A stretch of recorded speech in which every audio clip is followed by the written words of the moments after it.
word to the wise, we are an explicit podcast tackling choicey adult themes as well as entering spoiler territory if you aren't caught up with us. Today, we are finishing part 2, Rage of Morningstar, the end of the first trilogy. I mean, it's not the full end, but the end of this section of the first trilogy by Pierce Brown. So catch the fuck up.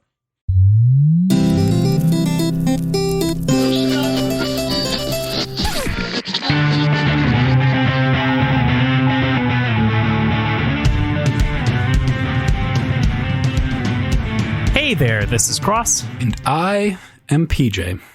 Trying a little bit more regal sounding with that one. I don't know if it came across. And we are not regal. We are Words and Whiskey. Yeah, that's better. A podcast for veteran and novice readers alike. We tackle fiction novels and love to talk about what we're drinking. You can think of us and should think of us as your drunk weekly book club. As far as weekly goes, this was a bad week. It was almost a good week, but Ragnar died after seeming like he was going to pull through. I definitely just looked at what I said last week and just flipped it because Ragnar survived last week when we thought he was going to die. So, sadness. Yeah, I mean, 3 strikes you're out, right? Yeah, tell that to Darrow. Yeah, fuck, true. Darrow survived like 35 strikes and is somehow still on the team. He's still the star player somehow. True. Yep. So today is our 3rd episode covering Morningstar by Pierce Brown, and It's our 5th episode covering Morningstar by Pierce Brown. Oh my God, you're right. It's our 3rd episode on this part 2. It's our 5th episode covering Morningstar by Pierce Brown, and we're here to discuss the 3rd of 3 episodes covering part 2, Rage, covering chapters 28 through 34. Can you tell that Crossland just copies and pastes last week's show notes and changes whatever he needs to, and then forgets about a bunch of shit? Because I totally can tell. Yeah, there are weeks where it goes really well. This week I actually... I was doing it ahead of time. I was going to be much more... That was 2 weeks back. I know, PJ. No, it wasn't. It was last week. No, third episode was 2 weeks back. Oh, well, I might have copied that document, to be honest, because I just find one and I just copy it. And then I change all the same stuff every time. But yeah, okay. I started the notes early this week. I did them right away as opposed to procrastinating them. And I fucked this part up. This is the easy part. Yeah. What? So anyway, let's talk about what we're drinking. What are you having? I moseyed on into the liquor store and got myself a little bottle of several little bottles of a couple different things. One of which was Chambord, which is this raspberry liqueur in sort of the holy hand grenade bottle. I love the look of those bottles. I've thought that forever. Yep. I made a French Manhattan, which is one of the drinks in the little like neck collar booklet thing that comes with the bottle. So 1 ounce of Chambord, 2 ounces of bourbon, and a dash of bitters. I used Angostura, shook it, and then poured it over ice, and then I garnished it with a couple maraschino cherries, and a lemon peel. Sounds really tasty. What's it taste like? I thought it was going to be sweeter, honestly, based on the smell of the Chambord and what I remember Chambord tasting like. But it's really not super sweet until after you like drink some straight booze and then go straight back to it. Then it's got some sweetness to it. But I don't know. I don't know how to describe it. It's like a sweet raspberry bourbon, and it's delicious and sweet relatively. I mean, like it's not cloyingly sweet, but there's just a nice background of sort of raspberry sweetness perfectly intermingled with the bourbon. It's really nice. I think my next band name is going to be Raspberry Sweetness. Raspberry Sweetness. There you go. It's great. Be the new Jimmy World. No, I don't think it will be. No, shit. What are you following that up with? I can't remember if I had this on the show before, but I've got a ton of it, and it's just what was at the front of my fridge. But 8 count from Lupulin, which is a hazy IPA. Nice. I literally got 2 cases of it from a friend, so it is most of what's in my fridge right now. Wow. Yeah. I mean, that sounds... Lupulin makes great stuff. Yeah, without a doubt. We've been praising them quite a bit lately because true. I went there several weeks ago, and I came home with a bunch of stuff. So that's what I've been drinking lately. That's a good point. My beer, which I'm going to start with and then get into my drink. My drink is great this week. Don't come at me with Crossland has another crappy drink this week.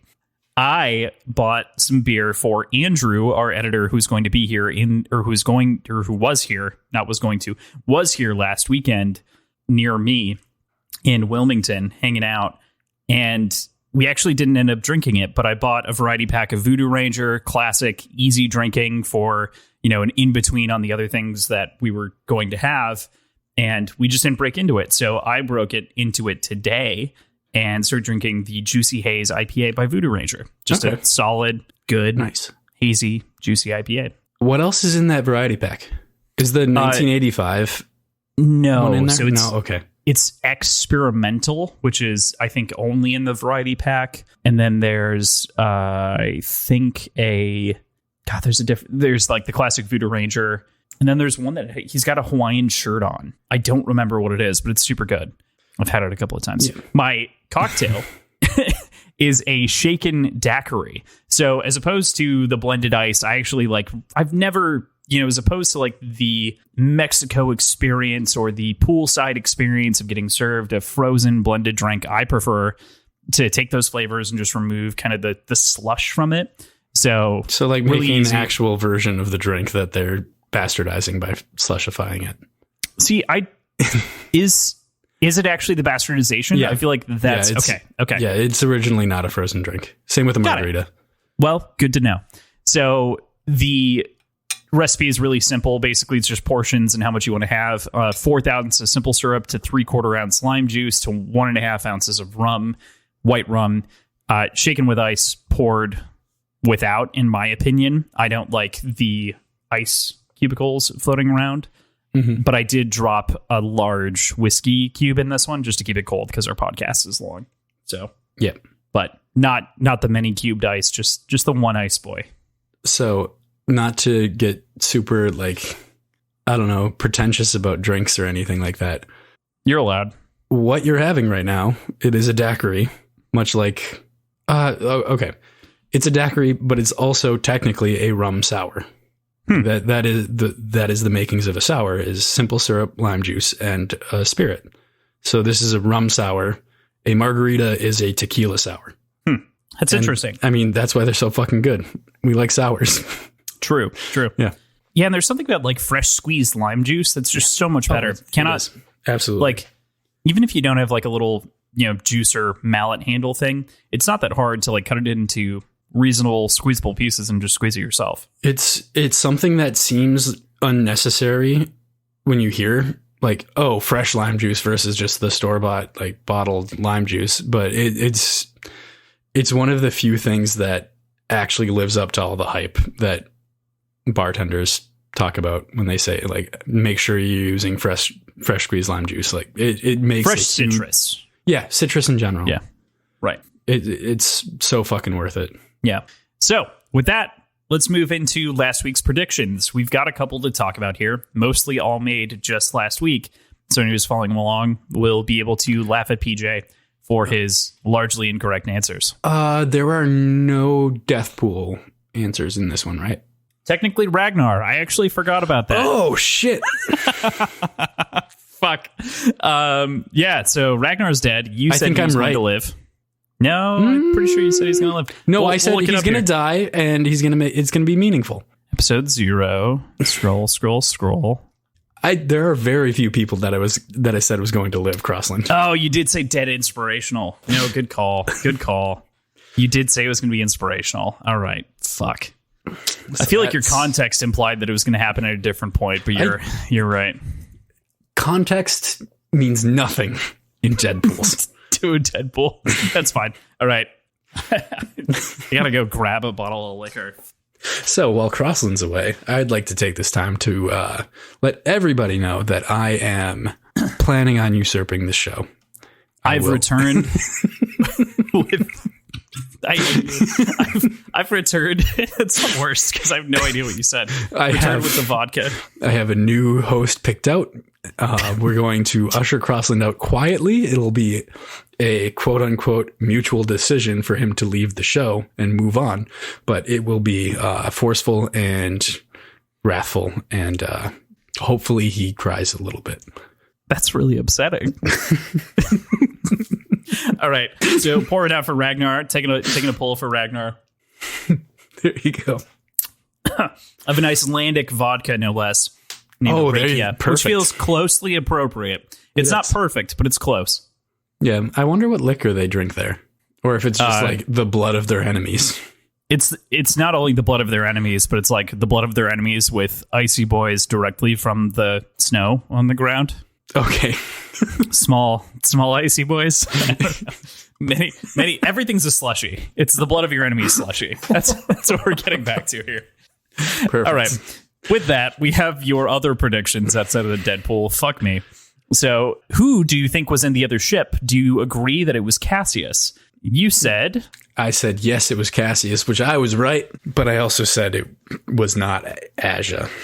And it wouldn't have made sense for Aja to be there. And that is incorrect on my part, so I will drink for that one. Yes, you will. So the next question was, how will Aaliyah Snow Sparrow, Ragnar's mom, react to his return? Alia. Will the Obsidians agree? Alia. I thought it was Aaliyah. You literally wrote it in the script later as Aaliyah. Aaliyah. Oh, Aaliyah. Got it. Yeah, I see it now. We're good. So how will Aaliyah Snow Sparrow, Ragnar's mom, react to his return? You said... Oh, she's going to be cold. And a similar conversation between Ragnar and Alia. Yeah, I felt like it was going to be a similar kind of cold, but still kind of loving conversation between mother and son. Ragnar would sort of act in a leadery way and kind of prove that he's become a better man under Darrow or with Darrow, but doesn't fucking matter because all she gets to talk to is a corpse. So that's a cold conversation, I guess. That definitely is a cold conversation. It's so interesting too, and this is something we'll definitely have to talk about later, but she does kind of hold it up as like an idol of what she's saying. She's holding it up for the opposite intentions of what he stood for, you know? Yeah. Later. Oh my God. Anyway, I don't know why I hadn't like thought to put that in the notes, but yeah, definitely a thing, of course. So yeah, you drink. Yeah, I think I lose on that one. You do. Yep. And the reaction of Sephi to Ragnar's return story, everything else. Darrow's return story? Final one. Or no, Ragnar's return story. Yeah. So what I said was it was going to feel similar in kinship and in emotion to Darrow meeting back up with Kieran. Doesn't really give it a chance for that to happen with Ragnar bleeding out in the snow. No. In that respect, I think I'm wrong. But yeah, lots of there's a lot of these questions that you asked me that I feel like these were a trap, because I feel like no matter what I said, the answer would be nope, you're wrong because Ragnar's dead, and I think you did it on purpose. You know, there is an element of that here this week. But yeah, these are all traps where it's like, guess these kind of specific things. But fuck you. They're vague. It doesn't happen. Ragnar's dead. They're vague enough. So you were wrong. You drink. Yeah. Okay. I did put defend yourself into the notes because like I didn't know how to make the call on that one. It's not the same because Ragnar's dead, but they do have a he's not dead reaction to each other. They have a little bit of a he's dying. I mean, but yeah. But the conversation I could make the argument that that conversation didn't really happen between Darrow and Kieran, where he's talking about like all the things that he did for her as a child and stuff like that. Right. The conversation isn't identical. Instead, it centers around family. Right. Which is, I mean, you get an element of that. It's just him and Sephi, like, right, as kind of polar opposites. Mm-hmm. So with that, let's get into the chapters. we've got for our breakdown up first, chapter 28, Feast. So that's an ominous name in this context. Yeah, I mean, especially with the like cliffhanger we ended on was talking about the cannibals, among other things, the crashed ship and everything else, and wondering what was going to happen. And we get a very, very like spooky setup and scene here. Mm-hmm. The line that caught me off guard the most was, the Institute taught us the sound of teeth on a raw meat on 215. And just, wow. All of the scene building in the first couple of pages is intense. Yeah. Like we knew that happened. We knew that they ate raw meat when they couldn't have fire and stuff like that. Like when they didn't have the means of making fire. It's just actually putting it to words is a little bit visceral. Yeah, right. It's also interesting to think back to that and think about how different the series feels compared to that first book, right? Yeah. We get kind of flashes of it in this section. And it makes me curious about, even now, they're 5 years out. Things have changed so much, but the society as a whole, every peerless Scarred seems to maintain the definition of themselves that they found or were bestowed upon them from their time at the Institute. Mm-hmm. Like it doesn't make sense to me how that can have such a latching, and I'm trying to think of the right words to put to this. I don't understand how this cycle hasn't been broken of being defined. It's like being defined by what you were in high school, which, I mean, yeah, if high school was a traumatic nothing series like what I was in high school, and I know you weren't fair. either, but it's like maintaining that identity for the rest of your life. Seems odd. I think it's more, I definitely understand where you're coming from on the side of the Institute and the way that shapes people. What I think is that it's meant to mold them in a specific direction, which is like if we take Lorne as the prime example of what a peerless Scarred should be, right? It's pushing them away from some of the pixie attitudes that a lot of other golds share.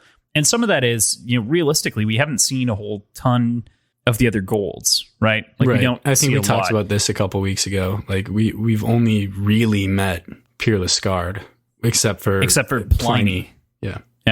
And so like we're pretty much only talking to the elite aggressive people. Yeah. But there are a ton of golds out there that are nobodies that really don't matter. It'd be like coming to Earth and only talking to the lizard people.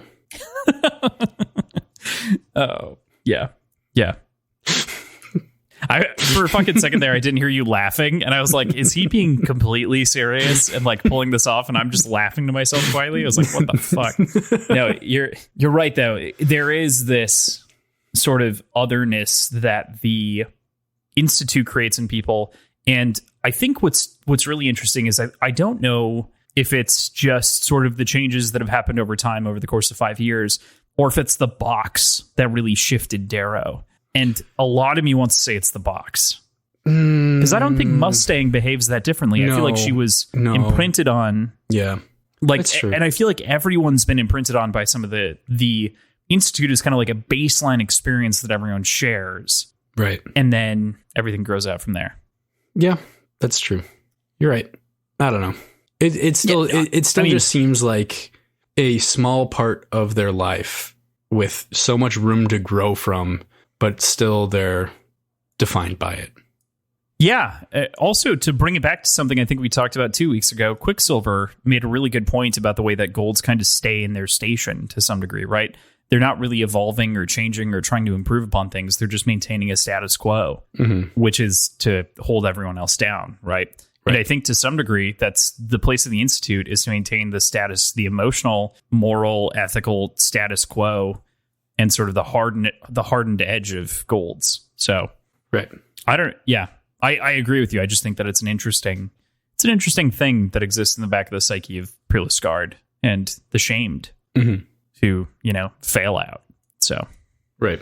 So from there, we move into the cannibals striking out of the ship, attacking them. They're described despicably with human bones and breastplates stitched together, 4 breastplates stitched together, shoulder pads, everything else. It's terrifying stuff. It reminds me kind of like a necromancer that you'd see in a lot of other fantasy, but in like a cannibal giant person. It's like terrifying. It reminded me of the Butcher from Diablo 3.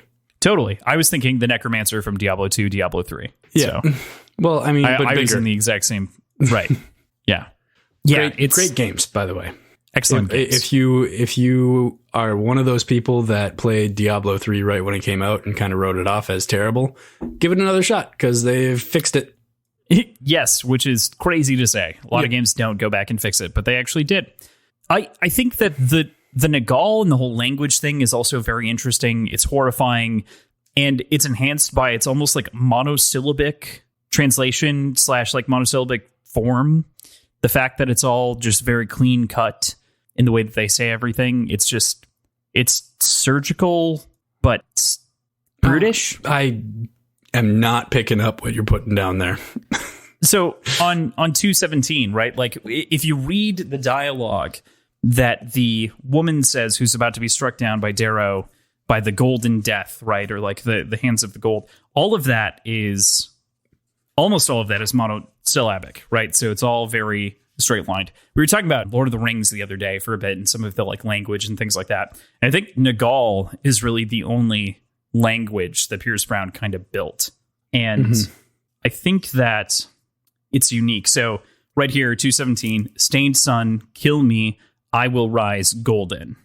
Yeah. Okay. Yeah, I agree with you. I just didn't understand what you had meant. Yeah. It's just sort of the precise, short, abrupt Hemingway nature of the sentences. Yeah. This entire section reminded me of something out of a science fiction horror movie or science fiction thriller movie, as though it could fit into Alien or the game Prey or, any number of spaces out there where you get kind of the horrifying thing jumping out of the dark at you. Almost BioShock. Yeah. But not quite. Not quite in the same way. It's got a similar element of horror, though. I see where you're coming from on that. So during the scavenging, though, after killing the cannibals that were there, we find signs that Cassius was within the ship and that he seemingly must have survived because his body isn't there. There's nothing there to identify him. Why is his ring there? Good question. Probably just wasn't wearing it. Took it off. Why? Could have been someone else's ring. Why take it off? I don't. It seems really. I wear no rings. It seems just so weird. It didn't say his ring specifically, right? It just said a House Mars ring. Yeah, that's true. But it would. I agree with you on its implication. The sort of subtext of how they reacted to that ring was, "This is Cassius's." To me, what sold me was the earring. Was Mustang's earring? Yeah. The ring was more like okay. It could be, and then the earring was like, it definitely is. Right. That doesn't mean that the ring is validated as it being Cassius's, though. But I definitely see where that's coming from. The collection of rings. I think that it's, to get back to what we were saying at the beginning of this, there's potential that, like, he also doesn't really give a shit that much about the Institute outside of losing his brother. And so, like, he doesn't wear the ring. He probably feels a little bit ashamed for the place that he had in Mars House. Why have it here? Maybe just to wear it during like diplomatic things if he has to wear it. I'm sure that would be the case. I would agree with that. But to exactly what you're saying on the front end, he probably wants to disconnect from a lot of that memory, especially considering the guy he partnered with for most of it is the leader of a rebellion. Yeah. Yeah. Yeah, that's true. I don't know. That's true. Fair. So what'd you make of Ragnar's story of his mom? Yeah, it's heartbreaking to like he wanted so much to be seen as strong as fucking possible and kind of stumbled into it accidentally and I don't know, almost fucking died. Yeah, only lived because he was smart enough to understand what was happening. Yeah. Right. And I think it's maybe even worth bringing up now. His mom's story is completely the opposite and is used in opposite weight in the conversation that's being had at that time when, he's dead, of course. It's a fascinating comparison, and Ragnar is using it to open up and be honest, and Leah is using it to manipulate others. Right. So very, very interesting duplicity between the two characters. What about Mustang following up Ragnar's story and opening up about her mother? What do you think about that conversation? I think there's a few things there. And I think one of the biggest things is probably a show of vulnerability intentionally, a show of warmth and a show of opening up to Darrow, probably because she senses that he still has apprehension towards trusting her. I don't think it's because she happened to want to share it. I think there's probably something a little bit more calculated about her choosing to open up there. And I think it's directed at Darrow. That's the biggest thing I gleaned from it. I think the story itself is kind of fucked up. Tragic. She called her mischievous. I'm curious to learn more about that, because that wasn't really dipped into in the story. Yeah, and some of that might be embellishment from her dad, right? Because that's ultimately the lens of whom the story is being told from. I also find it really interesting that Nero basically convinced himself that she fell off and didn't kill herself, right? Convinced himself or just lied to himself actively? I think that counts as convincing yourself if you're lying to yourself actively. No, but not. It's whether or not you believe it in the end. Like, no, that's fair. He's telling himself that that's what happened. Sure. Yeah.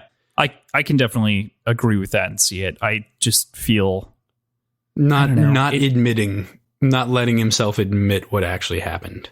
Yeah, right. Because it would have broken him. So instead he chose to be strong and to not think that was the case, and to think that she slipped. It's tough. The other way that you could look at this is she didn't go out alone on that walk, and he went with her and killed her. Yeah, I don't think that's the case. Quit your moping. Can't stand it anymore. Push. Okay.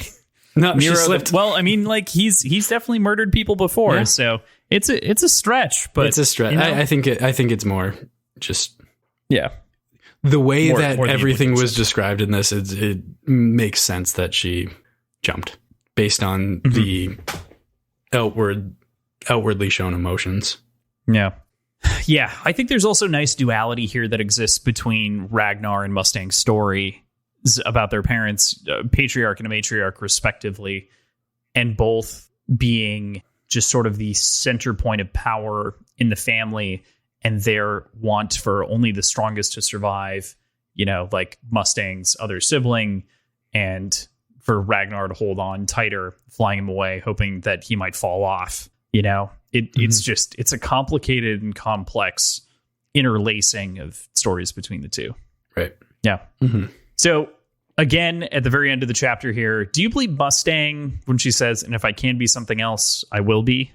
Yeah. And I think we touched on this a little bit earlier when we were talking about the Institute. I genuinely think Mustang is one of the most consistent and solid characters morality wise from start to finish, or start to present, I guess, that there is in the book. Like there is very little change in what she believes. And I think all of this question of whether or not Mustang is telling the truth is coming from Darrow's own insecurities and his paranoia, and that's been amplified by his time in the box. But it's not like it wasn't there from the beginning. And he just doesn't trust. He's predisposed to not trust Gold in general. And Mustang was kind of the first one that he seemed to connect with on that sort of level. And that's a tough hurdle to overcome in that mindset, I feel like. So maintaining that level of distrust while learning about Mustang, it's bound to kind of bring in some paranoia from Darrow's perspective. So I think any of that line of thinking, I think, is strictly in Darrow's head, because she seems to exhibit a very, very consistent moral compass throughout the entire series. Yeah, I'd agree. There's no backstabbing. There's no additional plotting. There's nothing else for the most part. She says what she means. There's just that constant suspicion of Gold's, That's the only thing that I think exists. Which is fair. But totally fair. Yeah. But yeah, and she's an Augustus, so Right. We can't trust those Like Victra folks. is a Juliet. Right. Can't trust them. Right. Yeah. I mean, there's only 2 Augustuses left, so that we know of. Maybe there's some little botchling of a younger sister crawling around. No. The Witcher style. Oh no. So with that, we go into chapter 29, Hunters. So this chapter hurts, man. Every time I read it, it hurts. It does. So it's after beautiful, a plan, though. Like, it is beautiful. It is. The combat's beautiful. The sentiment's beautiful. Like, it's well done. It's well crafted. It doesn't make me any less sad. It's also cinematic as shit. It really is, especially we'll get to it when we get to it, but I definitely agree with you.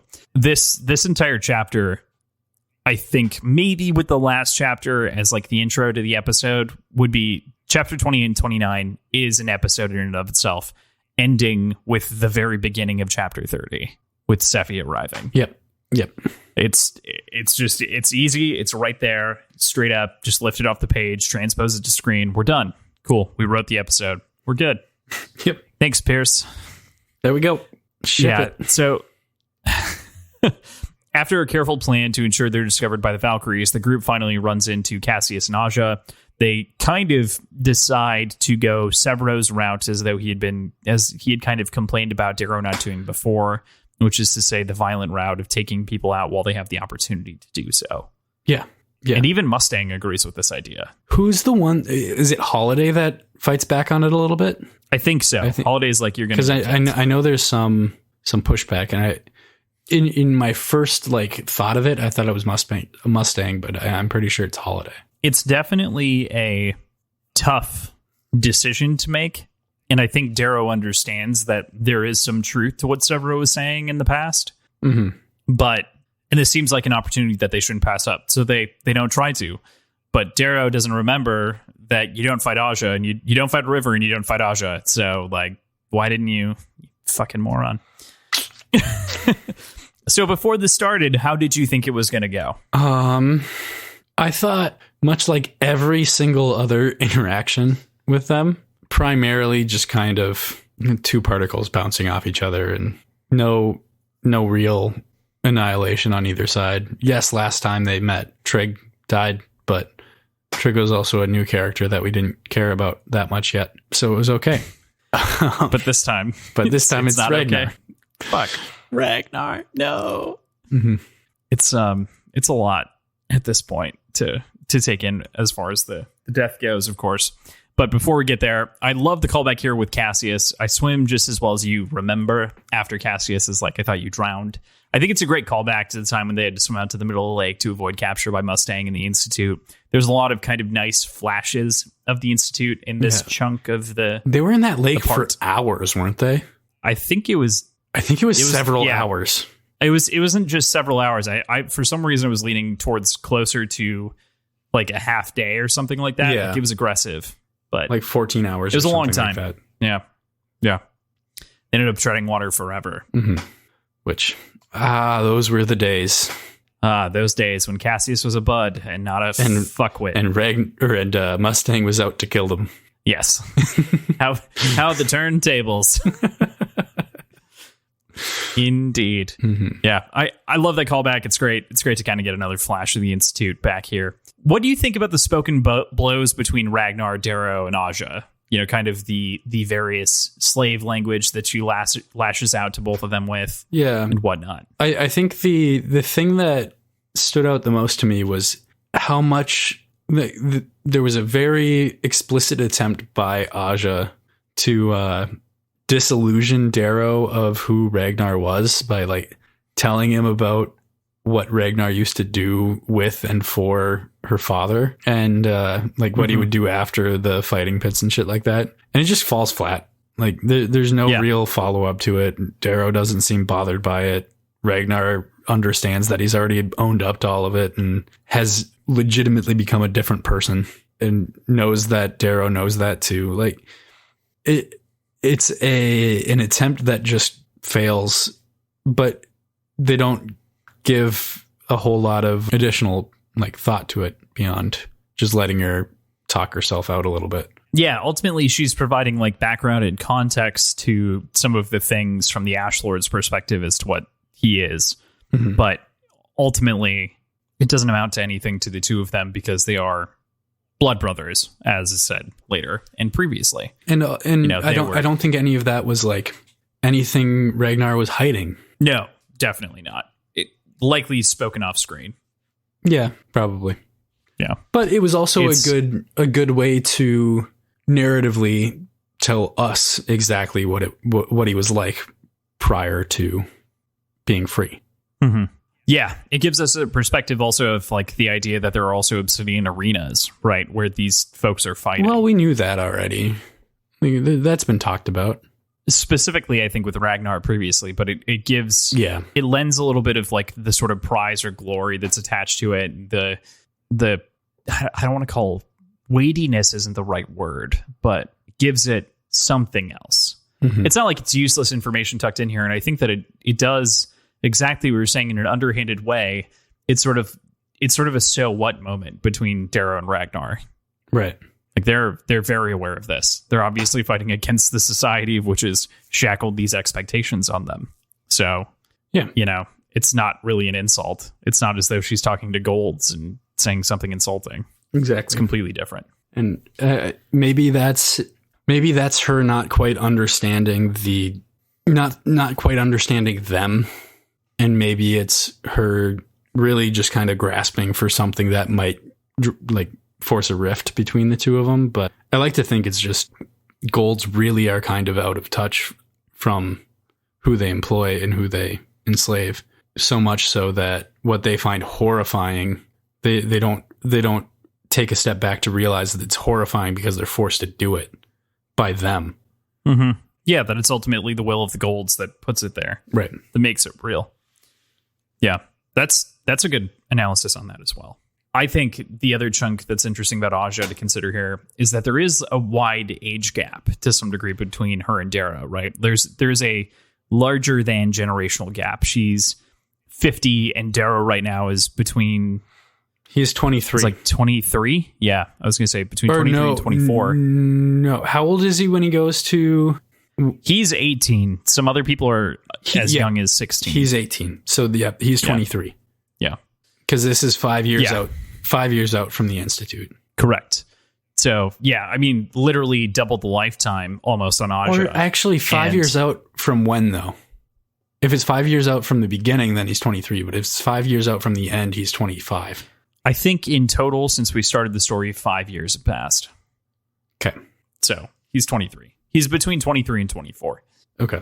So, yeah, I mean, there's this entire generational gap that exists between the two, which is also a gap of understanding. There are clearly some revolutionaries like Mustang that are within some of the Peerless Guard. They're probably not as prevalent, but there are likely some of them. And so there's this kind of like counter dialogue that clearly exists. And she's, just a boomer. Yeah. Kind of. Right? Kind of boomer lingo. Like it's not effective. It's like, yeah, you forced this. Because you brought it up with Mustang. Yeah. She kind of exhibited the traits of what would make a revolutionary while she was in the Institute. But I feel like a lot of those thoughts are really solidified by her time in the board. It was the Board of Quality Control, right? That she studied under. The cultural board or whatever it was, where she wrote a bunch of papers on like different society or different colors, traditions and cultures and stuff. I feel like she wrote those for the Board of Quality Control. I don't know if she worked under. She was working somewhere on Luna though. You're definitely she right. was working under the Sovereign. But I know there was something with Board of Quality Control or something like that she had several published papers that were, I feel like, kind of pivotal in solidifying her sort of thoughts on revolution and thoughts on compassion towards the lower colors. Oh, I definitely agree. I think that it's very well planted throughout the series that Mustang is a revolutionary. Yeah, I just wonder where that consciously comes into her mind, if it's before or after the Institute. So for me, I think it goes back, and this is kind of a late in the game stake here, but if we're talking about the character linearly, I think it goes back to the stories that she's told in childhood and the fact that she's raised by the Telemanuses. That's a good point. In a very different gold household. Yeah. In addition to having the exact opposite perspective of the Telemanuses in her own family, her own father, even though she protects him as much as she possibly can because he's still family. Yeah. I think that it's a mix of the two. And I do agree with you, though. I think that also definitely influenced her. Right. But yeah, no doubt. Ragnar's speech here, where he announces all of his titles, recounting kind of the differences between what he was when we were introduced to him in Golden Sun as the stained gift from the Ash Lord and everything else that he announces there, to what he says now is the Shield of Tinos and all of these other great things. It's just so different. It's revolutionary the way that this character has changed from someone who was scary and oppressive and terrifying. He's still scary and oppressive hero. and terrifying. Yeah, like physically intimidating. But I'm saying like his qualities have shifted from, an evil boss who would look down at you and then swing at your head. The things he takes pride in and titles himself as. Yes. Yeah. It shifted. They've almost 360 to some degree. 180. Yep. Yep. The fuck. Yeah, no, they definitely have completely shifted since he's now like broken his own chains. I can't help but wish that like Holiday would have seen Cassius push Aja and would have adjusted so that Aja would have died right now. Yeah. Cause damn it. Fuck, man. The rest of this entire rest of this chapter is beautifully written. It's wonderful. It's great. The whole fight where Ragnar decides to take on Aja is brilliantly crafted. The execution of Ragnar is difficult. I have a tough time even keeping it together going through this part. The one thing that I'm curious about there is when I don't see Aja as the kind of person who delivers a killing blow that doesn't actually kill the target. Yeah. Like, that doesn't seem like her to leave him kind of wheezing with a couple minutes of last consciousness after she's gone. Like, for someone who's so swift and brutal and delivers a really brutal killing blow after he's already like been knocked down and defeated, for him not to die there makes sense narratively and for the way the story makes sense, but doesn't seem like something that seems like a loose end that Aja just wouldn't leave. Yeah, I think the only part that really connects is the fact that she has to go because Cassius there shortly after is skewered through the neck, or shortly before is skewered through the neck with an arrow. I mean, it's a flick of the wrist that, like, it's the difference of a flick of the wrist. Perchance. I don't know. I agree with you on the fact that it is definitely a question mark because Aja definitely seems like the person to finish someone off. I also think Aja is the person to stand over someone and finish them off. Like I think she's also a kind of person who would sit there with her foot on someone's chest, talk down at them, and then cut their head off. Right. But to make a quote unquote killing blow and for them not to die does not seem like a mistake that Aja makes. The only other part that I would throw into your problem with the death here is that Ragnar is the biggest, baddest stained that we know of, that I know of, and for those reasons alone, he's a tough fighter, I guess. Yeah, but that just means it's not perfect. Just means his his anatomy's big. That makes him he's got a big target. Member. Like, well, I mean, clearly he's got a hog on him. Like, let's be serious about that for a second. But she stabs him in the chest, right? I thought she sliced through him. Maybe that's what I don't remember. It's definitely worth looking at. It just it doesn't matter that much. It just seems, for as somebody as calculated and swift as she is, and even the quote right in there, Aja doesn't miss. That's a miss in my mind. Leaving the possibility of being saved does not seem like something she would leave on the table. I don't know though. I think the best answer is it's plot armor, which I'm totally fine with, but I would like to bring up the fact that Ragnar lived as long as he did completely shifted how the interactions with Sephi would go. Yeah, of course, because he's actually alive and can say all of those things are very important. It's pivotal, I'd say. I'd say without Ragnar being conscious enough to talk to Sephi, I don't think she would believe that he wasn't Darrow's slave or Mustang's slave or whoever. Okay, so I got the answer on where the blade went through. So severed his spinal column and split through to his stomach, but not all the way through him, like cutting him in half. Okay. So roughly half the body. So he was bleeding profusely, like he was dead. There was no way he was surviving. But and then she immediately jumped into the crevasse because she was being shot at by Mustang the whole time. Yeah, it's still a minor wrist movement that she pulled up and out instead of across and over and out. No, she pulled through. She whipped through. Okay. Because it was around behind him and then got him. Yeah, maybe. Because the willow way is like you're flowing like a willow branch, right? So you like wrap around people and then pull back. Yeah. And I'm not saying that this is I totally a bad agree with thing what that you're happened. saying as well. I think it's on the side of interesting though. It's important for the plot and other things like that. I just think that there's a little bit more defense in the text, but I do see what you're saying. Of course, lends itself to kind of the narrative. Mm-hmm. Yeah. And then after delivering the killing blow to Ragnar, she just fucking vanishes. Yep. But Cassius is gurgling on his blood, so that's kind of a win, right? I'm kind of okay with that. I really I don't think I dwelled on that long enough that Mustang shooting him in the throat after he kind of wrote off her threat as empty was so satisfying. Mm-hmm. Yeah, that was very, very solid writing. Every time that I've read or reread or re-listened to the scene, I think it becomes a little bit more. I mean, obviously it's predetermined because it's written down, right? It's on the fucking page, but it becomes a little bit more.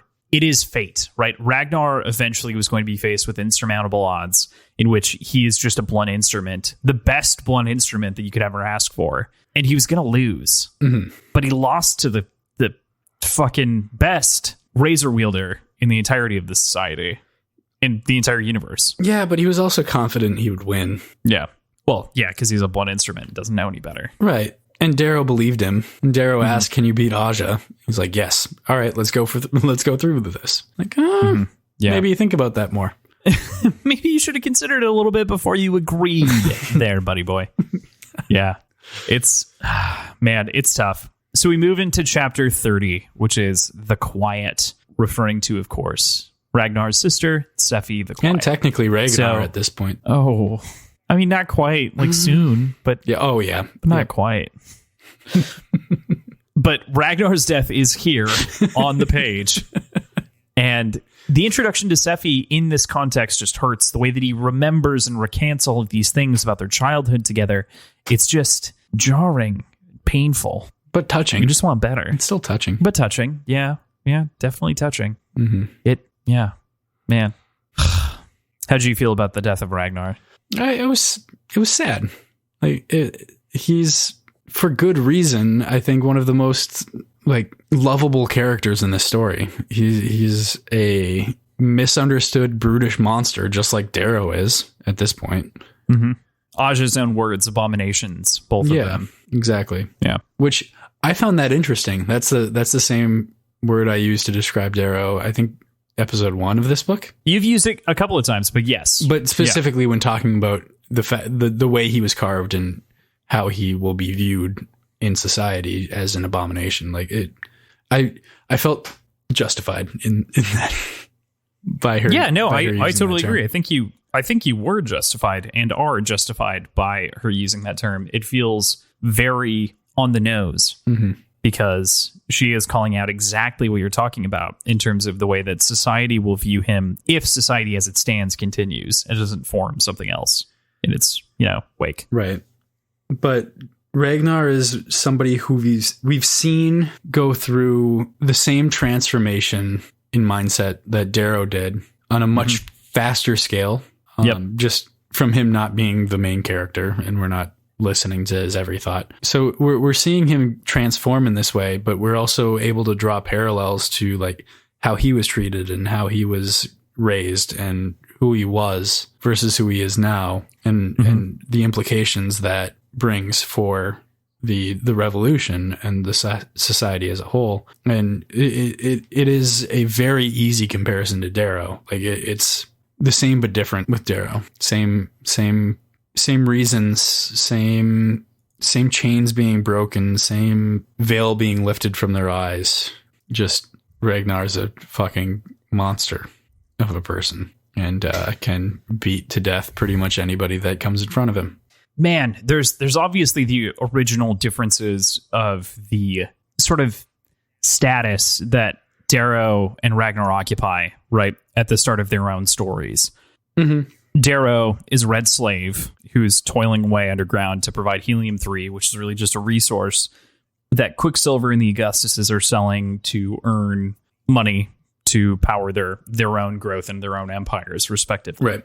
Ragnar is a tool of entertainment and a tool of war, liberated from a matriarchal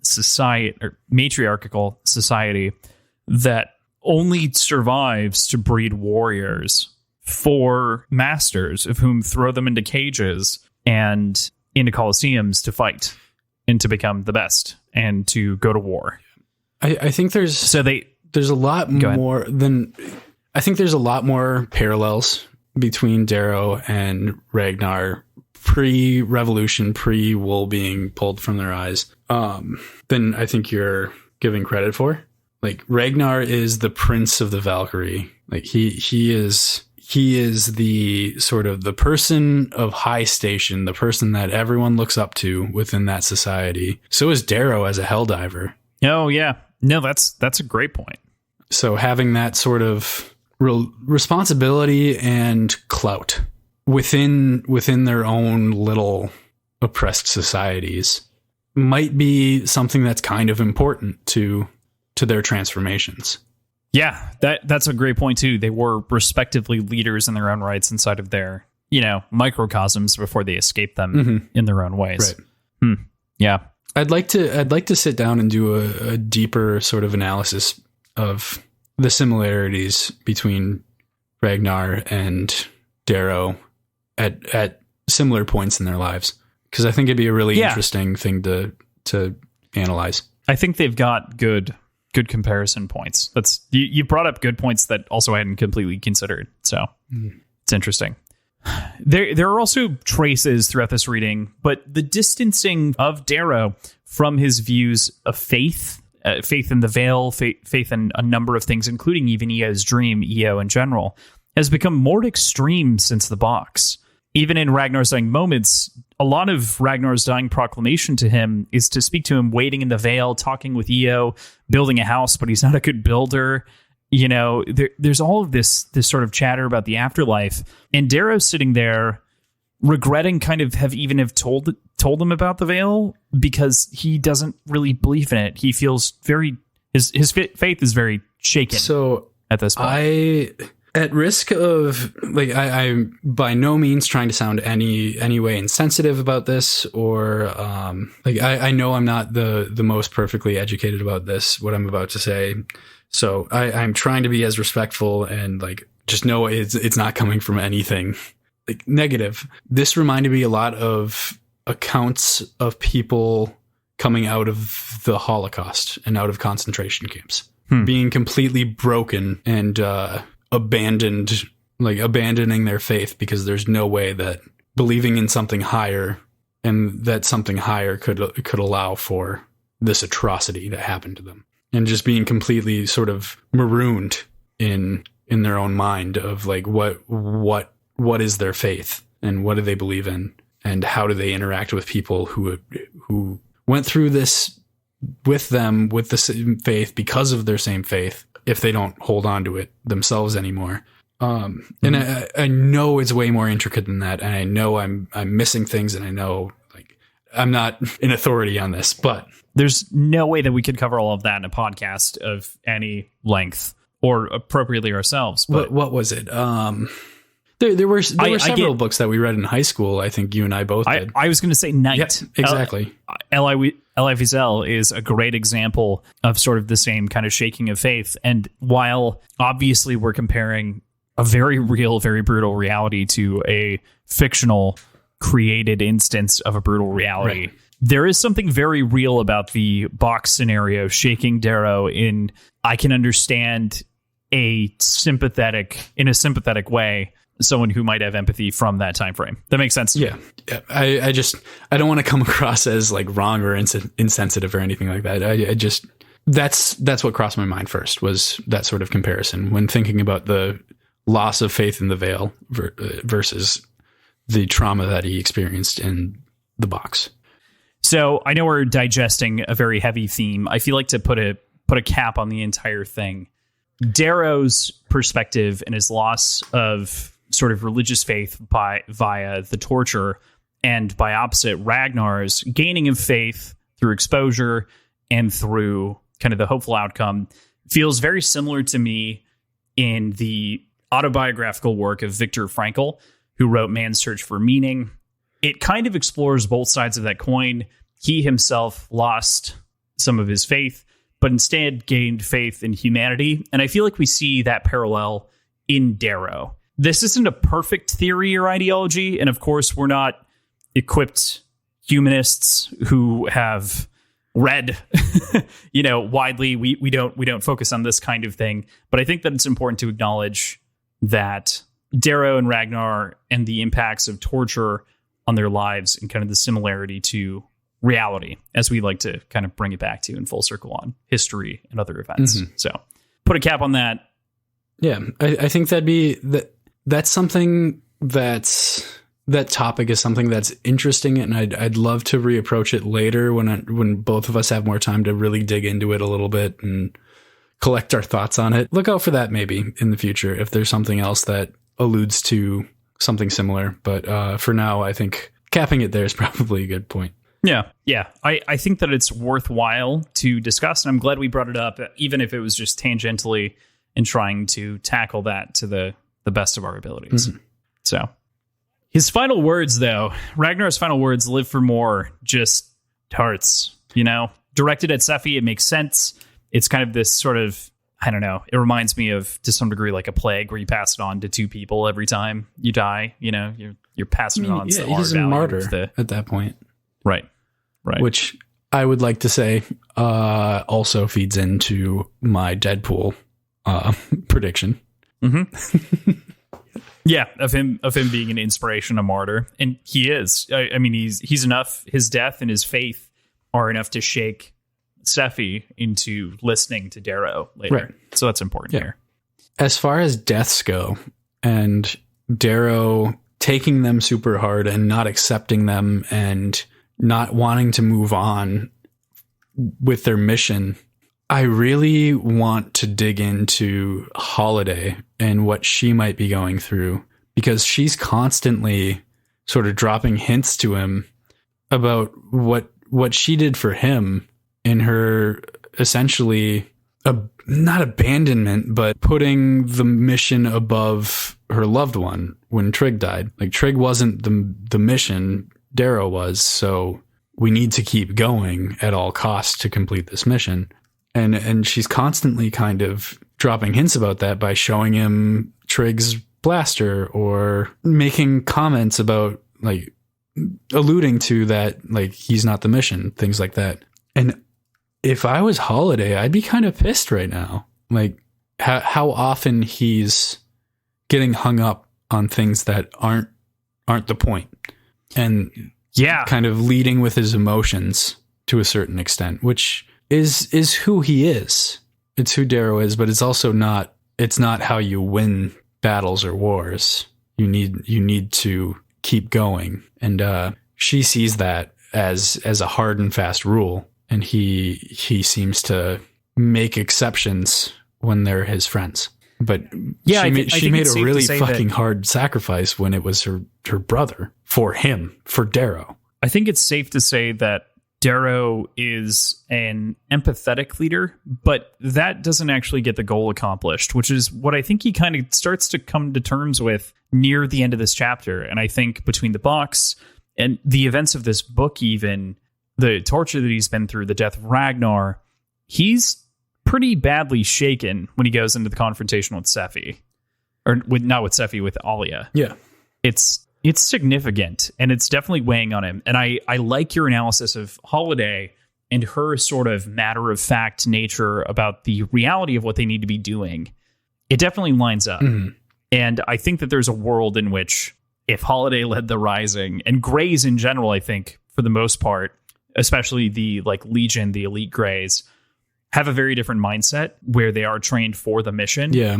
I will say this instance with Ragnar is a little bit different because his presence was pivotal to the plan. Yeah. So reviving Ragnar and making sure he survives technically is part of the mission. Mm-hmm. Yeah. But the point still stands that there is definitely sort of a rift in approach between the two of them and how they conduct themselves on the battlefield. Mm-hmm. Yeah, definitely. The entire move to save Victra, while it worked, was still something that likely cost Trigg his life. And it's like, that's not the mission. It's not the mission to save Victra. The mission is to get you out. Darrow still did it, still pulled it off, but not without sacrifice. Mm-hmm. Right. So, yeah, I mean, totally see that.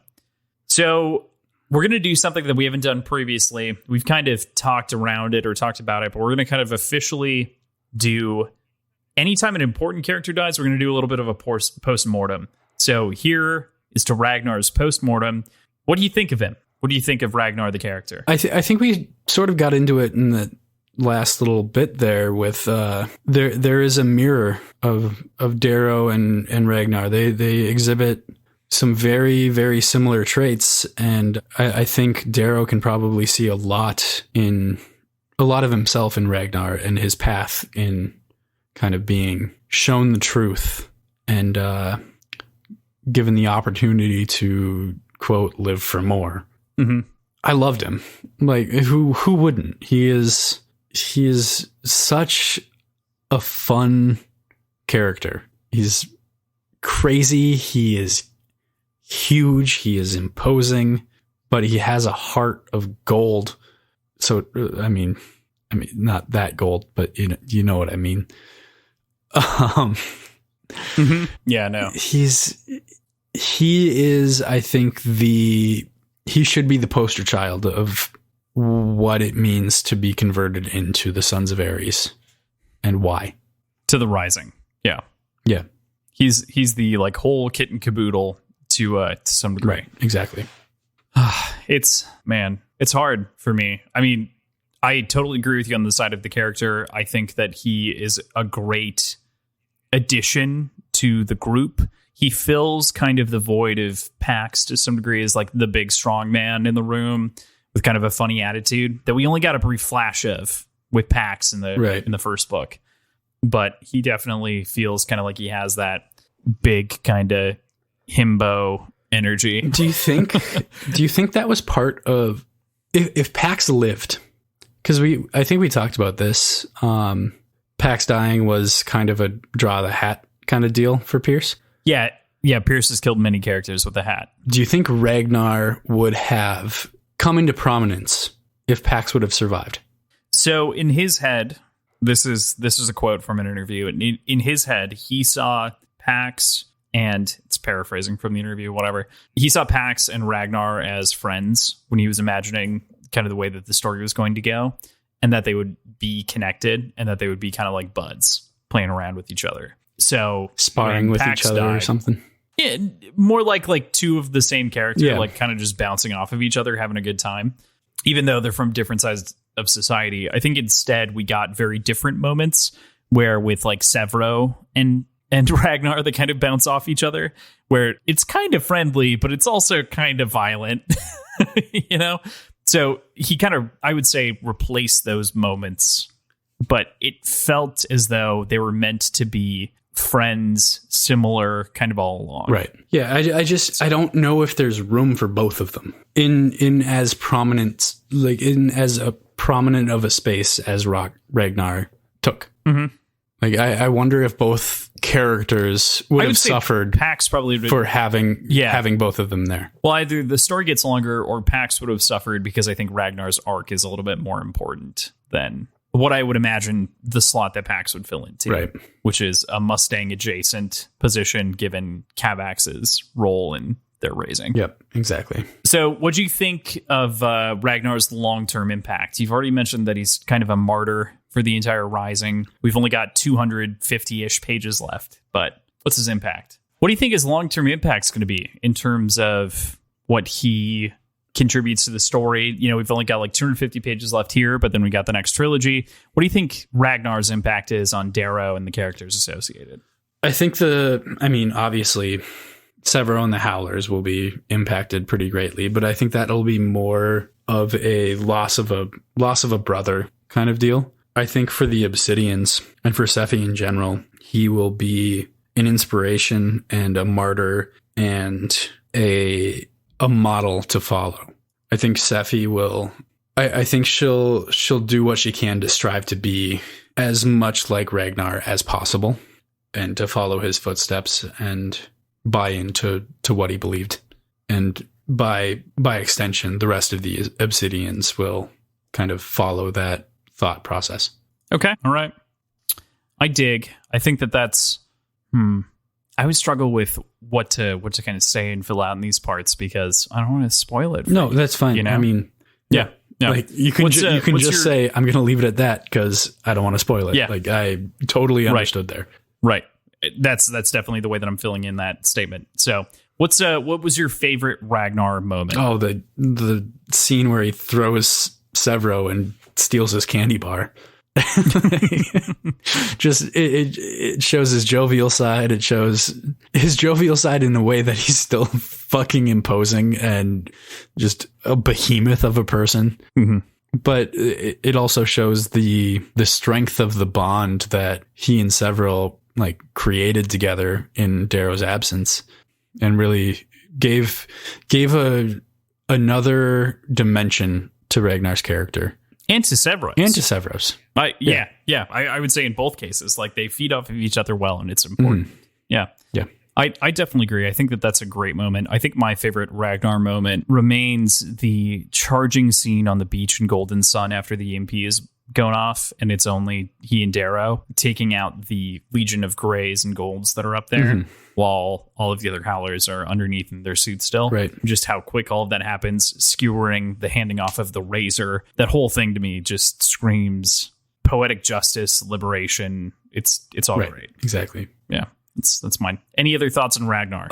I really want to know what his plan was when he would have confronted his mother. Like, I think that it was alluded to that she needed to be dethroned, that he needed to kill her. But how does that happen without planning with Darrow and Mustang ahead of time? Like, was he, because he clearly held that close to the vest until he needed to share it. Yeah, that's true. Like, were they going to go in assuming they were going to try to diplomatically have it out with Alia, and then suddenly Ragnar was going to just bash her face in? Like, that wouldn't have gone well, I don't think. No, it wouldn't have.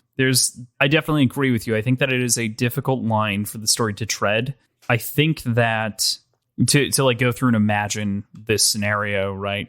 I think that it's likely that Ragnar would have gone in and just straight up challenged her to like a duel or something ritual-esque inside of the culture.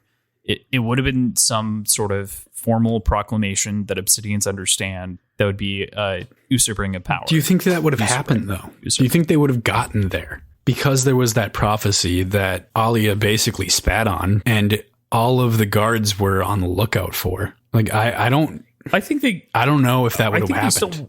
I think they still would have, because Ragnar is a motherfucker.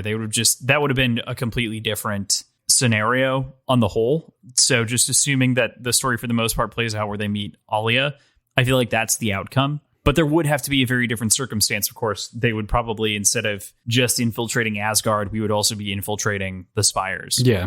And It does Sephi come along with another them plot point. if Ragnar goes through with that course of action? I think that by and large, the goal here before they got derailed was more to go straight to Asgard before their ship crashed, take the golds down, and then run them up like they do at the end of this chapter, being like, your gods are not gods. What are you doing?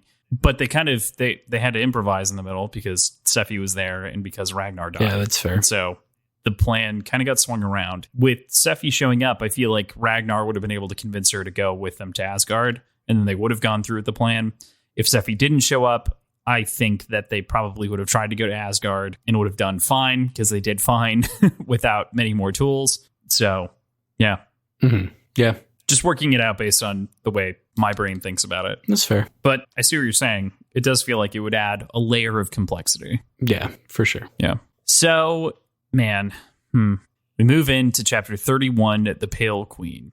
And the whole intro to this chapter just fucking hurts, right? Like, it's all just Darrow's regret, missing Ragnar, and everyone else kind of hanging on to this idea. We get another introduction to another cruel environment, as though this entire section hasn't been overtly cruel to us this whole time, between both the environment and fucking losing Ragnar the way that we did.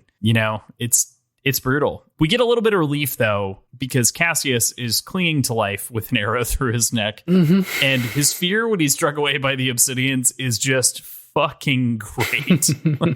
Just clamoring on the ground like a child, trying to like crawl away is wonderful. Understandable, though. Like, what has he known about the Obsidians his entire life? What's he been told? The same thing that everyone has. They are ruthless monsters, which to a certain extent is kind of true.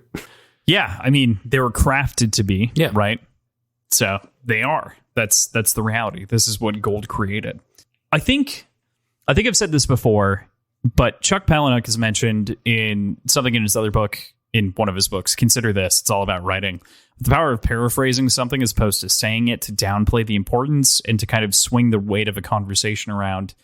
And in the conversation in which Darrow, at the beginning of the chapter, he feels like he's drowning in a number of different feelings, and he's trying to make up plans like he normally does, and it's paraphrased as opposed to him saying it out loud, and Mustang kind of pulls him out of it. It's just a wonderful writing technique to downplay Darrow and to upplay Mustang and give her the power in the conversation, being like, no, dude, you need to chill out and not make plans. We needed to think through this in a different context. We need to listen. We need to talk.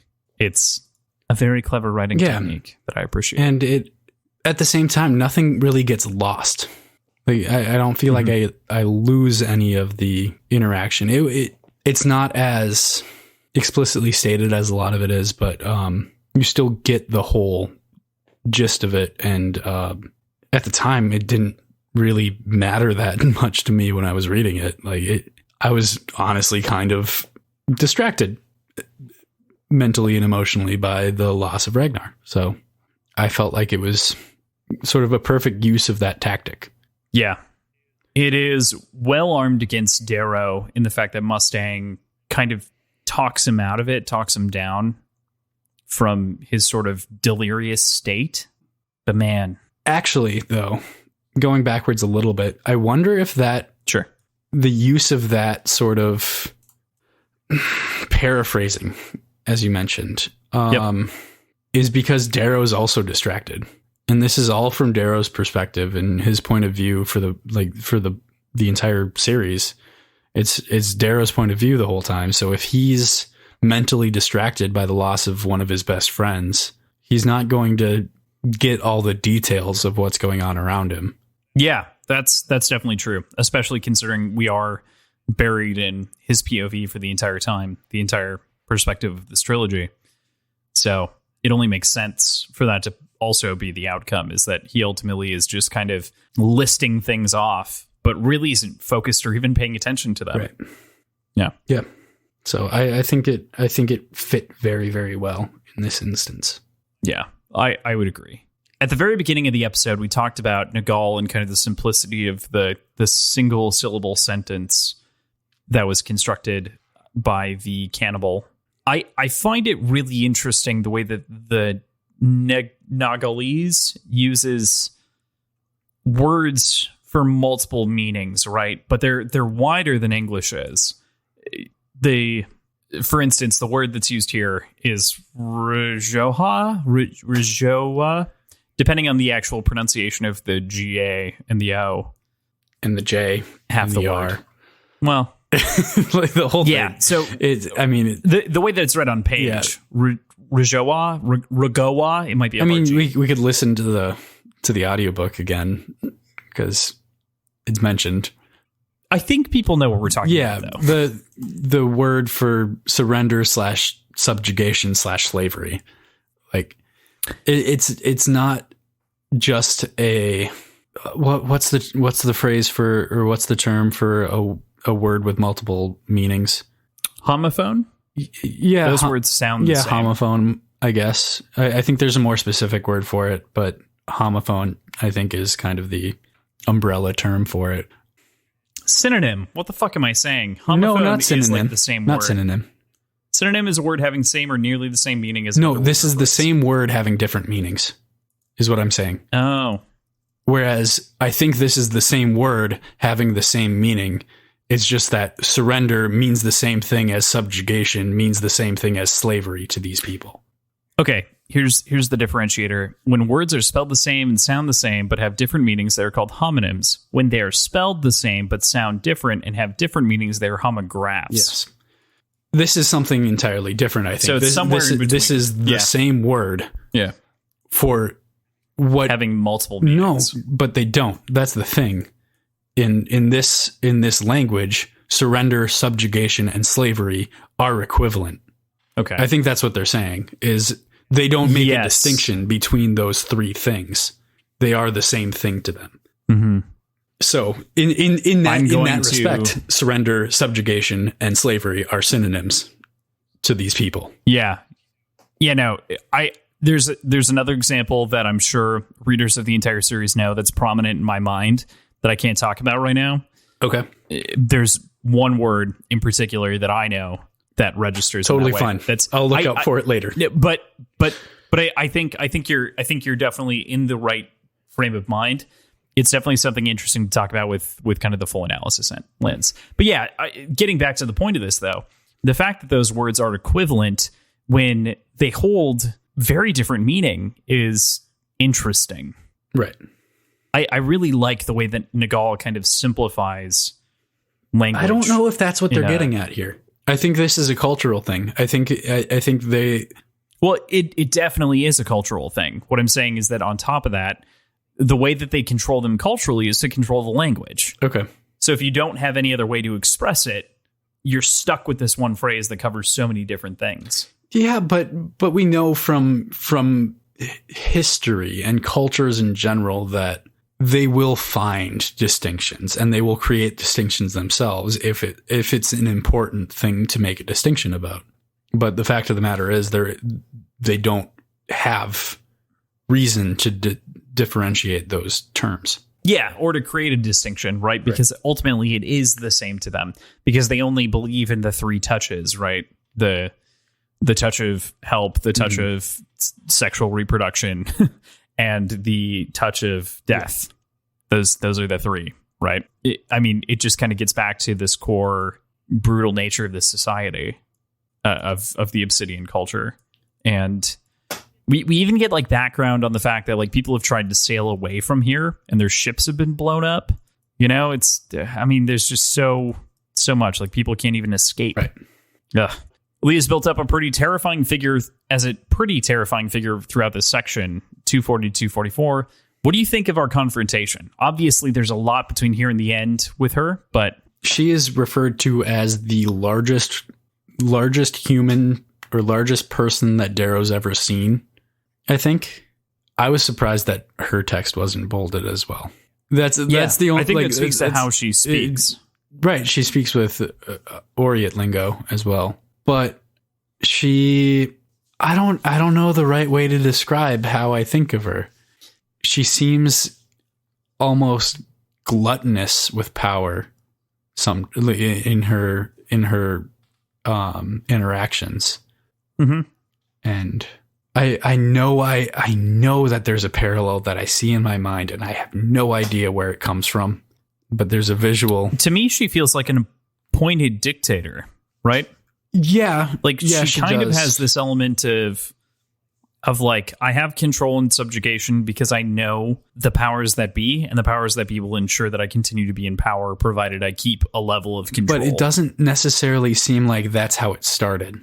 It seems more like she rose to power and then maintained that power through collaboration with the Golds. Or she might have inherited it. She was kind of that's what I mean by came to power, right? As in like she rose to the throne, and then from there was kind of intoxicated by the power over everyone else that was essentially afforded to her by gaining knowledge of what the society actually does with the Obsidians. Yeah, that's fair. I think that makes a lot of sense. There's a lot of... Aaliyah is a complicated and short-lived character. Yeah. I think that what Pierce does really well here is that he paints her in such a way. Wow, you can tell that like half shot really messed me up. It did. It's nuts. So Aaliyah is a very complicated character in a very little amount of time. We get a lot of complexity from even the way that she tells the story that Ragnar recalls at the beginning of the section. We did have a decent amount of sort of pre-knowledge of her from the rest of the book, though.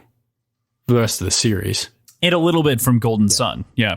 So we came into it kind of knowing a little bit about her. Not a ton, but enough to know that she was powerful and revered. Yeah, mythological is too strong of a phrase to attach to her, but I think revered or exalted is correct. Yeah. She's got a status that exceeds the boundary of her office, right? Mm-hmm. She's clearly known outside of the system. She's clearly respected. She's ultimately in charge, or at the very least, the other Obsidian tribes are at the whim of her, are at her whim. So she's in an interesting place, and I think that she's a complex character who gets built up over a very short period of time, especially given the comparison of her retelling of the same story that Ragnar tells, right? At the beginning of the section. She tells it as though he heroically is hanging on to her because he's the strongest. In reality, he's terrified and is tying his hands together to ensure that he doesn't fall off because she wanted to kill him, is his perspective. Right. And frankly, I'm apt to believe Ragnar. But I don't necessarily think that she's just lying. Because in Ragnar's telling of that story, he says that she didn't know that he tied his hands together. Like, it might just be that her perspective is what she was saying. She might not realize that she's telling the story in a different light from what was the reality. This may be my very jaded divorced parents uprising, rising, whatever, whichever way you want to paint it. Upbringing. Yes, thank you. I feel as though this is a clever twisting of words to say, yes, someone survived the thing that I didn't expect them to survive, and they did well, so I'm going to manipulate that to my own advantage.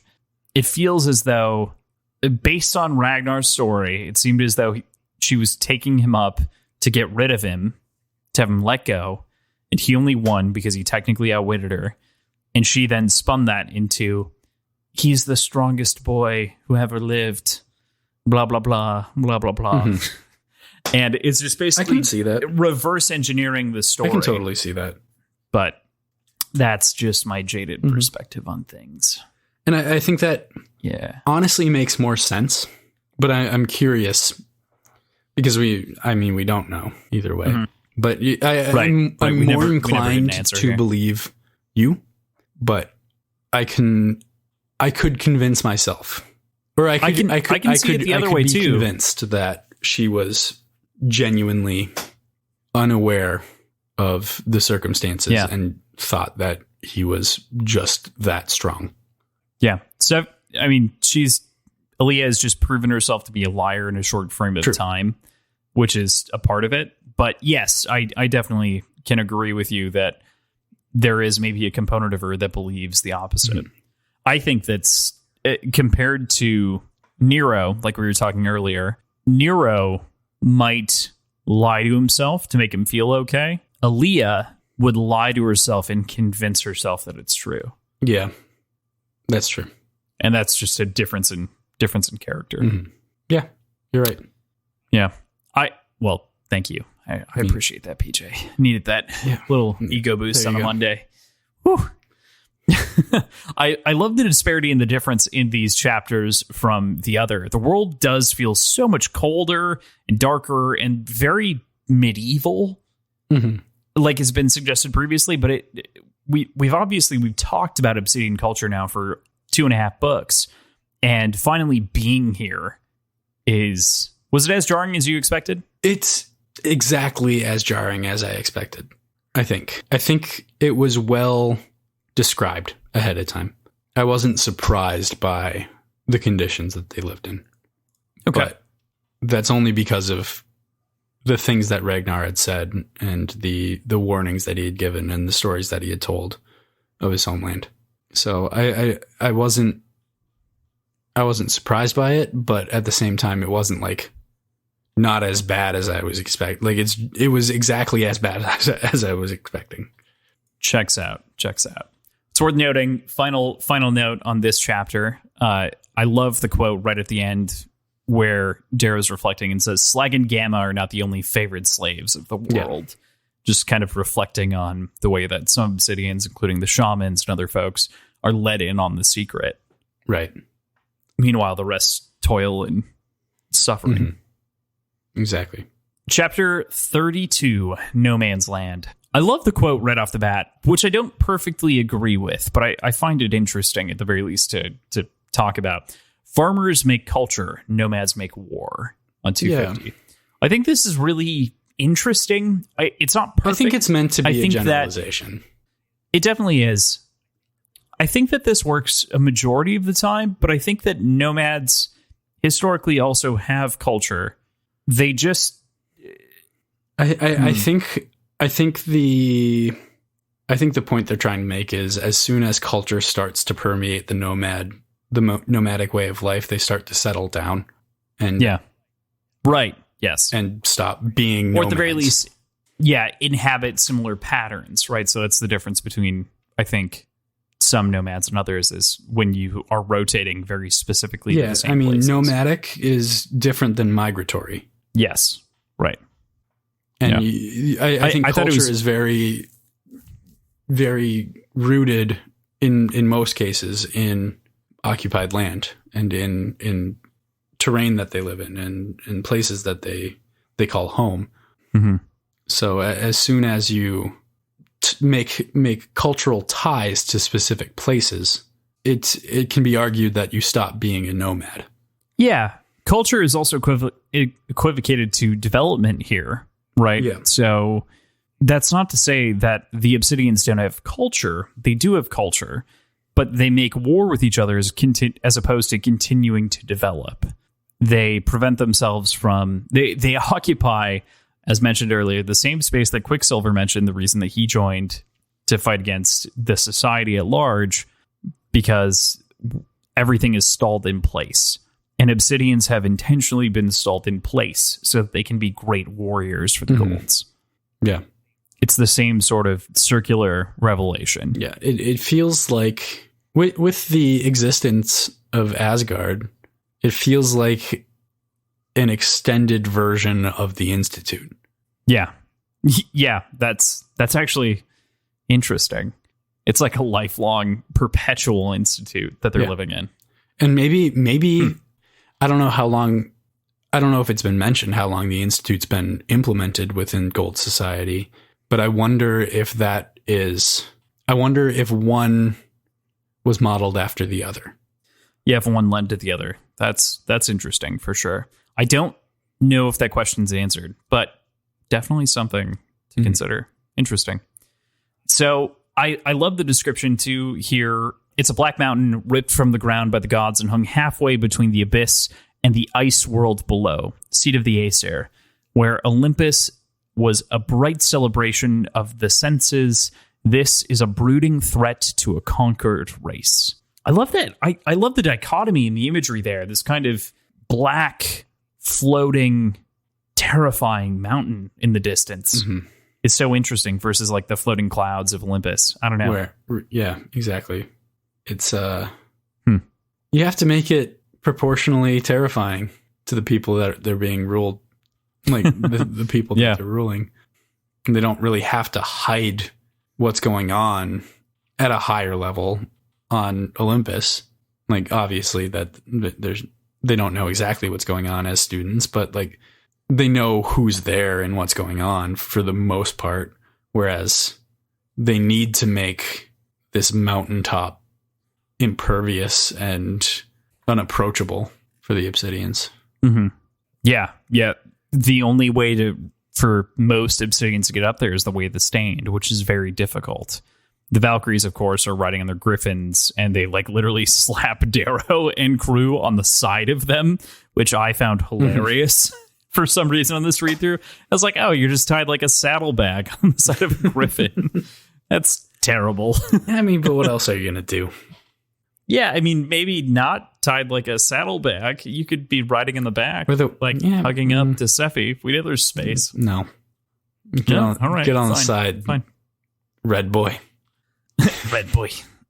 Then, after they land and they arrive, Darrow makes a last chance at persuading Sephi before they're given over via Alia's orders by Sephi to the gods of fucking Asgard. What's it called? Brain. Asgard.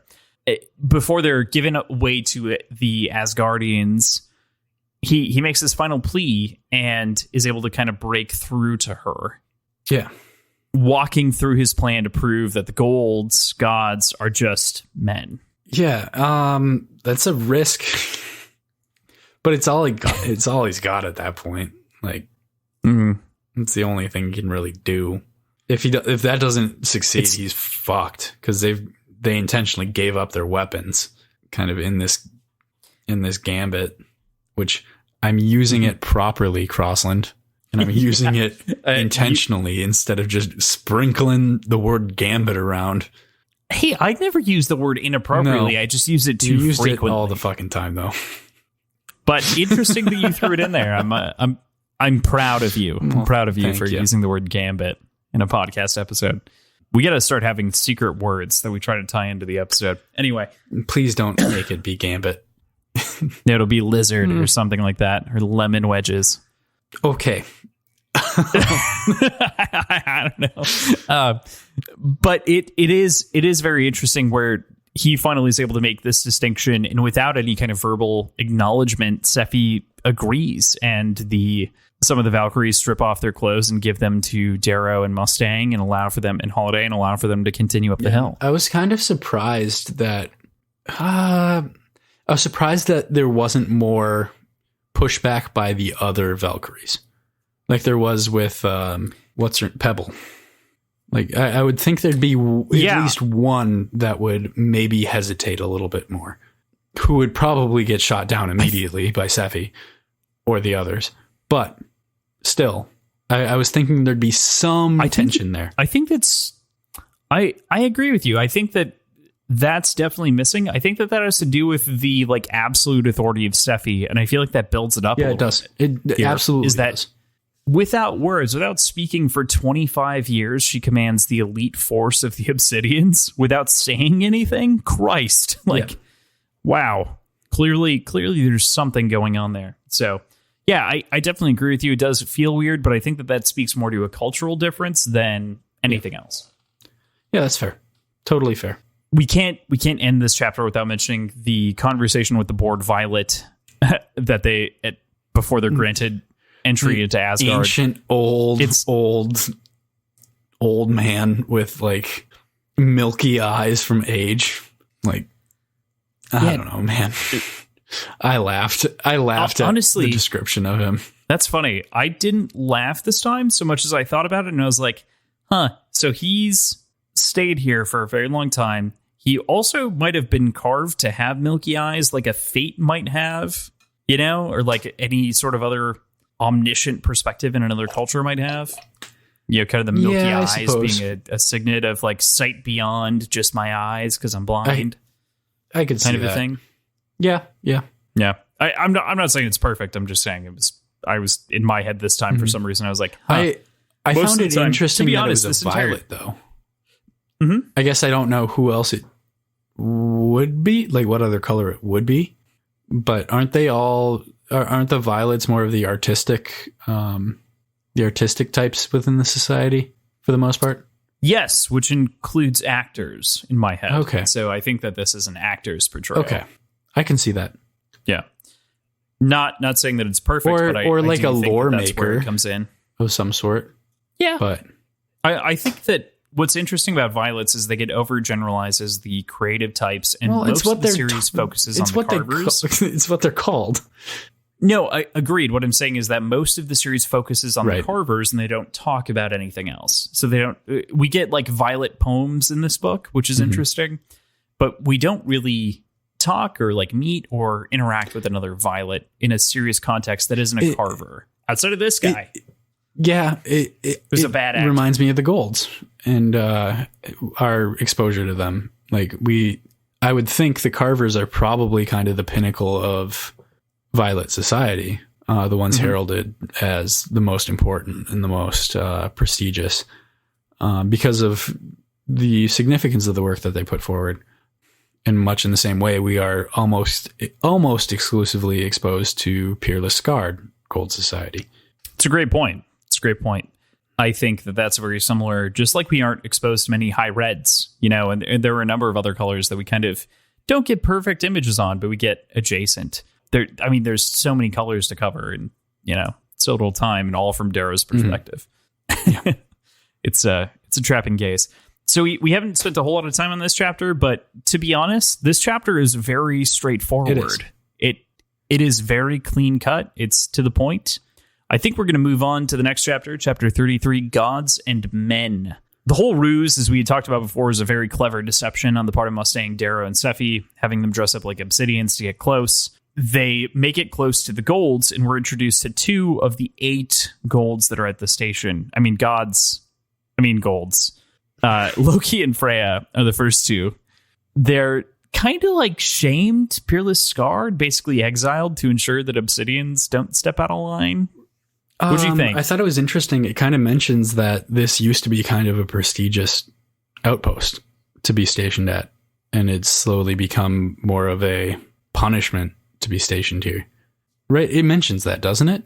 Oh, yeah. It totally does. It mentions it, and I imagine the initial years were something like constantly having to keep the obsidians in line and control the culture, versus now it's kind of an idle. We sit here, we occasionally whip out random lightning bolts for fun. And we live in the fucking and cold. don't do much else. Like me. Right. Like any good Minnesotan. Meanwhile, it's been 80 here for the last 4 days. Yeah, go fuck yourself. 4 days. I couldn't drive up my driveway yesterday. Oh, no. Oh, no. Speaking of, after we record this, I need to go move my car where I get a $30 ticket. Yeah. Don't do that. That's unfortunate. Okay. Yeah, they go through this whole ruse. They're introduced to Loki and Freya. And after a brief conversation, Mustang pulls off her mask. The whole room opens up and they notice and understand each other. They understand that Mustang's an Augustin, probably Augustin. And that Darrow is... It's an Darrow Augustus? Shortly thereafter. It might be. How would you refer to somebody of your family? It's a Shaw, but Augustus is a plural that also has the Augustus Augustin. is the last name. Yeah, but there's some weird plural laws, man. I'm not going to argue with that or with you on that because you know more than I do on that stuff. So, okay, where I'll clarify is that Augustin would be used predominantly in conjuncture with the Augustan age or the Augustan period, or the Augustan based rule. around Augustus Yeah. or subjects or so something like that. In my head, yeah. I mean, what's weird is that obviously it's borrowing from history. So the origin is Augustine is relating to Augustus. It's a combination of Latin and English. But she's not relating to Augustus. She is Augustus. It's a weird use case. Yeah, but even the laws that Augustus passed down are referred to as Augustinian or Augustan laws. I mean, Augustus still exists as a last name. Yeah. PJ, what I'm saying is it's complicated. We're gonna. I don't think it's as complicated as you're making it out to be. We're gonna say that it's Augustus. And that I was okay, wrong. Perfect. Yeah. Anyway, where were you going with that one? So Mustang pulls off her mask, and the whole room opens up. She's addressed as one of the Augustuses, or the other phrase. I think she's just referred to as Augustus, isn't she? Yeah. Yes, PJ. Yeah. That was okay. I was kidding. I was just making sure I wasn't missing something. Joke. No, you're good. You're good. You're just missing my jokes. I'm ignoring your jokes. Fine. But all of a sudden, everyone clicks into place and they understand very quickly. Darrow grabs his razor, absolutely fucking maims Freya, like cuts off her arm, just lops it off, and then takes off her jaw, like in the matter of seconds on the page, a line or two. Yeah. Just and then throws his razor over into Loki, but doesn't quite pierce the shield. But then Mustang just skewers him against the wall. Kicks the back of she's plugging in an outlet. Kicks the back of the razor through his chest, doesn't she? Yeah, exactly. Like just fucking gnarly. Meanwhile, Seffi is just sitting there astounded. And man, what a wonderful, small, violent scene. Yeah. Yeah. But I mean, I think we skipped over it a little bit, and maybe it was the previous chapter, but when they present the razor before it's used to hack off the arm and head of Freya, how they take very, very special care to not touch it at all. Right, so as to not hint at anything. No. I think probably because there's still a little bit of that. They haven't been. Darrow hasn't proven that they're not gods yet. That they. Oh, you're right. Seffi is holding it at that point in the sealskin. In the beginning of the last chapter, yes, or at the end of the last chapter, yes. At the beginning of this chapter, presenting it to the Aesir, yes. She's still ultimately holding it, hands it off. Darrow reaches and grabs it. So yeah, she's absolutely trying to absolve herself of touching it because that would be a violation of her culture, the law that she's instilled with. Not even just the law, the governing of the gods, like exalted decree, right? Some sort of extra layer of bullshittiness. Yeah, so it's very carefully presented, and then the lopping, maiming happens, everything like that. They do a very careful job of approaching the entire situation. That's why they can even get here in the first place, is because ultimately it's Seffi. They're kind of able to talk their way through. When Mustang reveals herself, she jumps into Orient lingo, recognizing that they were barely hiding accents in the first place. You know, and it's not like the Obsidians would notice poor Nagal. They might think that it's good or superior Nagal, even though it's not, because it's the gods. So they might take their word on faith. They would take their word on faith. Literally faith. Yeah. Right. So we get back to Loki, and it turns out that he is Proctor Mercury from the first book. We get a lot of callbacks to the first book in this section. The guy was a butt of the joke in book 1, you know, where he was like dancing up to Darrow as though he was going to fight him. And Darrow just stuns him with a pulse fist. A little more than tipsy on wine. He was in his bathrobe, I think, like just kind of prancing around. He's just having a good time. But he was also like, I'm going to stop you. And then he gets a pulse fist to the chest. Yeah. And here, meanwhile, he gets very quickly maimed. And Darrow's line following that up is just great, right? You have to be the least lucky gold I've ever met. 2 mountains lost to a red. Like, oof. Dude. You played God twice and lost somehow twice. Both times, Mercury and Loki. You moron. Yep. Oh, poor Mercury. But Mercury is absolutely terrified of what they're doing here. Not so much because he's dying. He's actually... What's interesting is I think he's less terrified of dying. He's more terrified of what Darrow and Mustang are ultimately doing here with releasing Pandora's box, as he says. And I don't think he's necessarily wrong. I think you have that as one of my predictions later, but I don't think he's necessarily wrong in that. I think maybe a little bit more alarmist, but I think the sentiment of opening Pandora's box is true. Yeah, potentially very real. And there's a very different energy amidst the Obsidians versus every other color when it comes to joining the Rising. But the line real quickly before we get there, and I think we'll talk more about that at the end after kind of the ending of Aaliyah, is if this is from Mustang, if they are monsters, we should ask ourselves who made them that way. Yeah. Phenomenal line. Perfect. Covers a lot of ground and kind of places the blame of the Obsidians on the Golds and the society at large. Because the Obsidians have risen up once. They were strong and they did it before. And they created, it kind of feels like they created worse monsters as opposed to just genetically engineered soldiers. Worse monsters, but they were to a certain extent under control.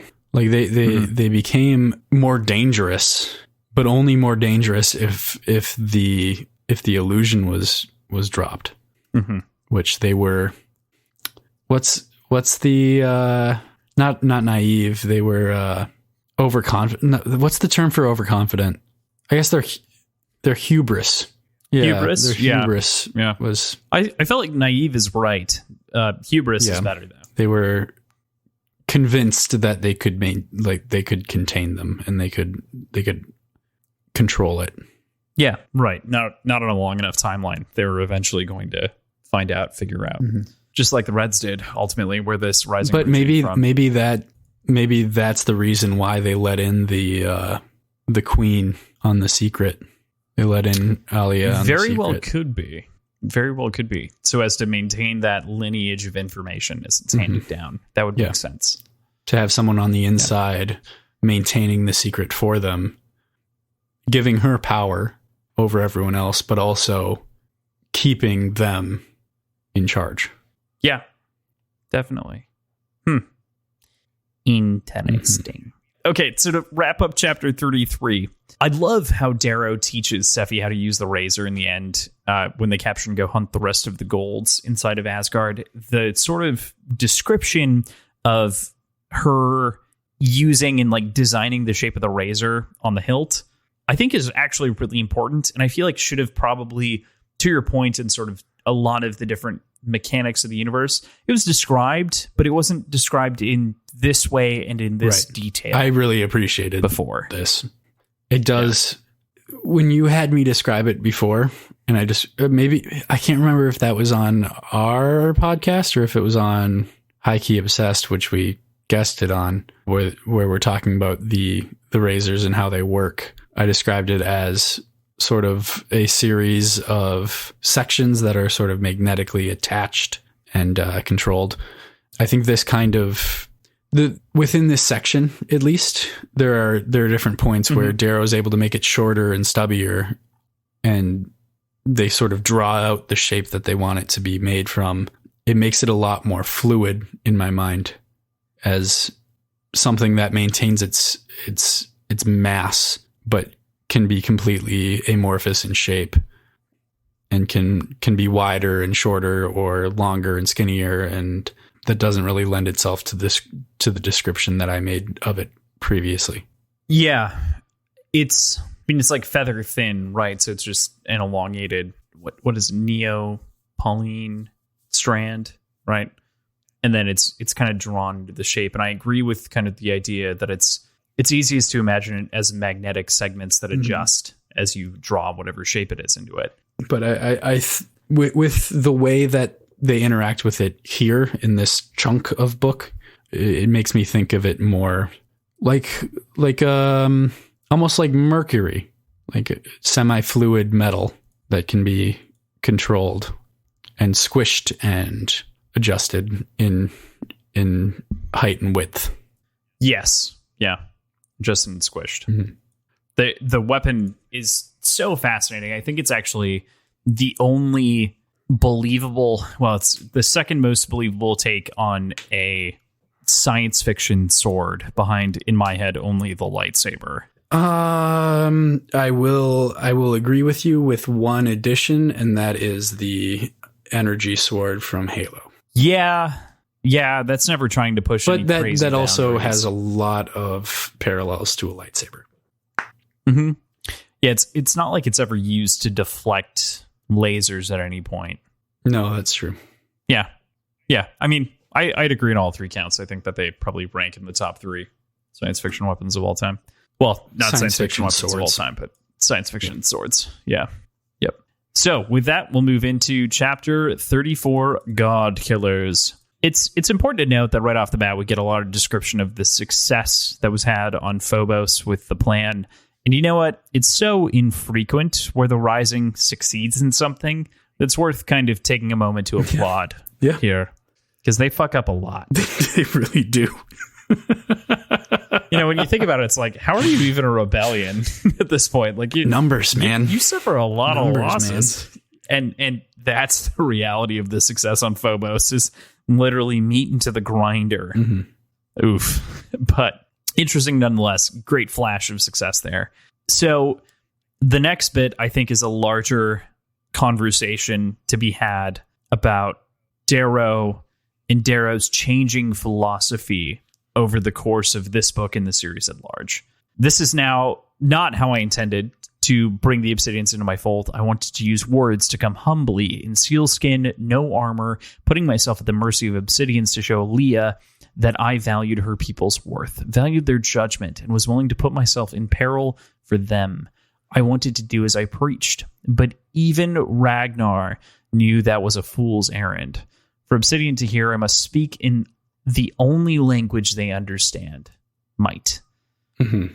I think that this is very interesting because there's a component here where Darrow was able to convince Ragnar without might, right? There was a component of it where he dove into the ship, headstrong, headlong, just him and Severo.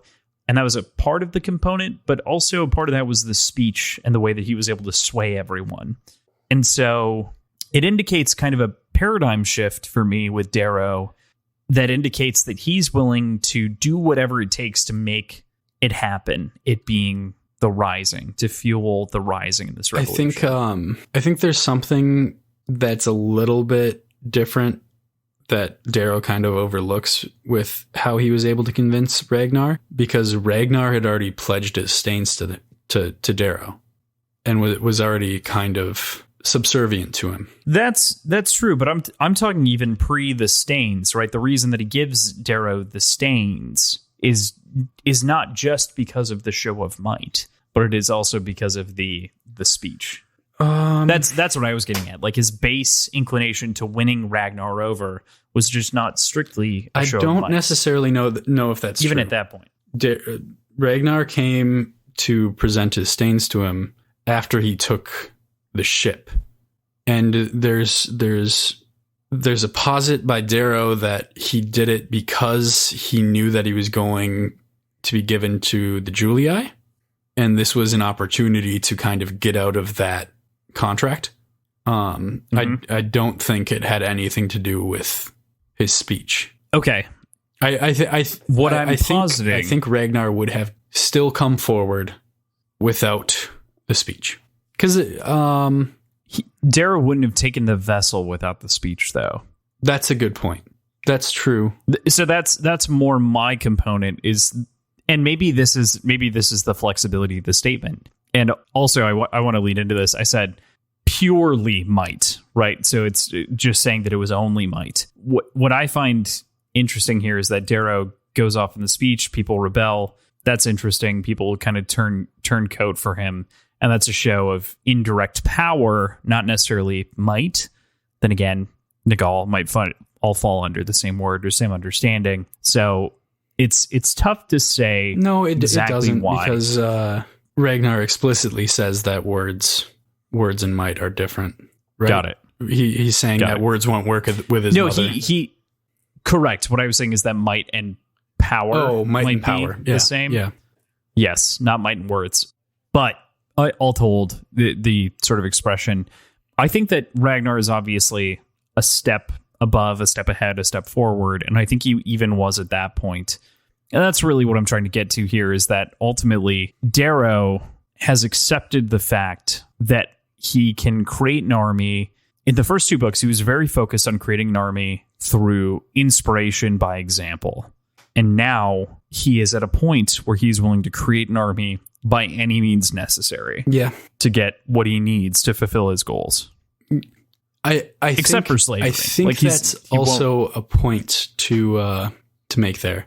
In the first book, at least, he is making an army under the assumption that he's still going to betray all of them. So he is not necessarily deceiving everyone that he's trying to convince to be on his side, but he is playing into their goals and aligning their goals in a way that make it feel like they're all out for the same thing, when in reality, at least in the first book, it's something way different and way bigger than that for Darrow, but not for everyone else necessarily. And that shifts over time as he tells them about the deception and the cheating that's being done at the Institute. But it's, I think, a little bit of a different tactic than he employs now, where this is not for their own personal gain, but for the gain of society as a whole at the sacrifice of themselves. Yeah. And those are two very different mindsets to put yourself in.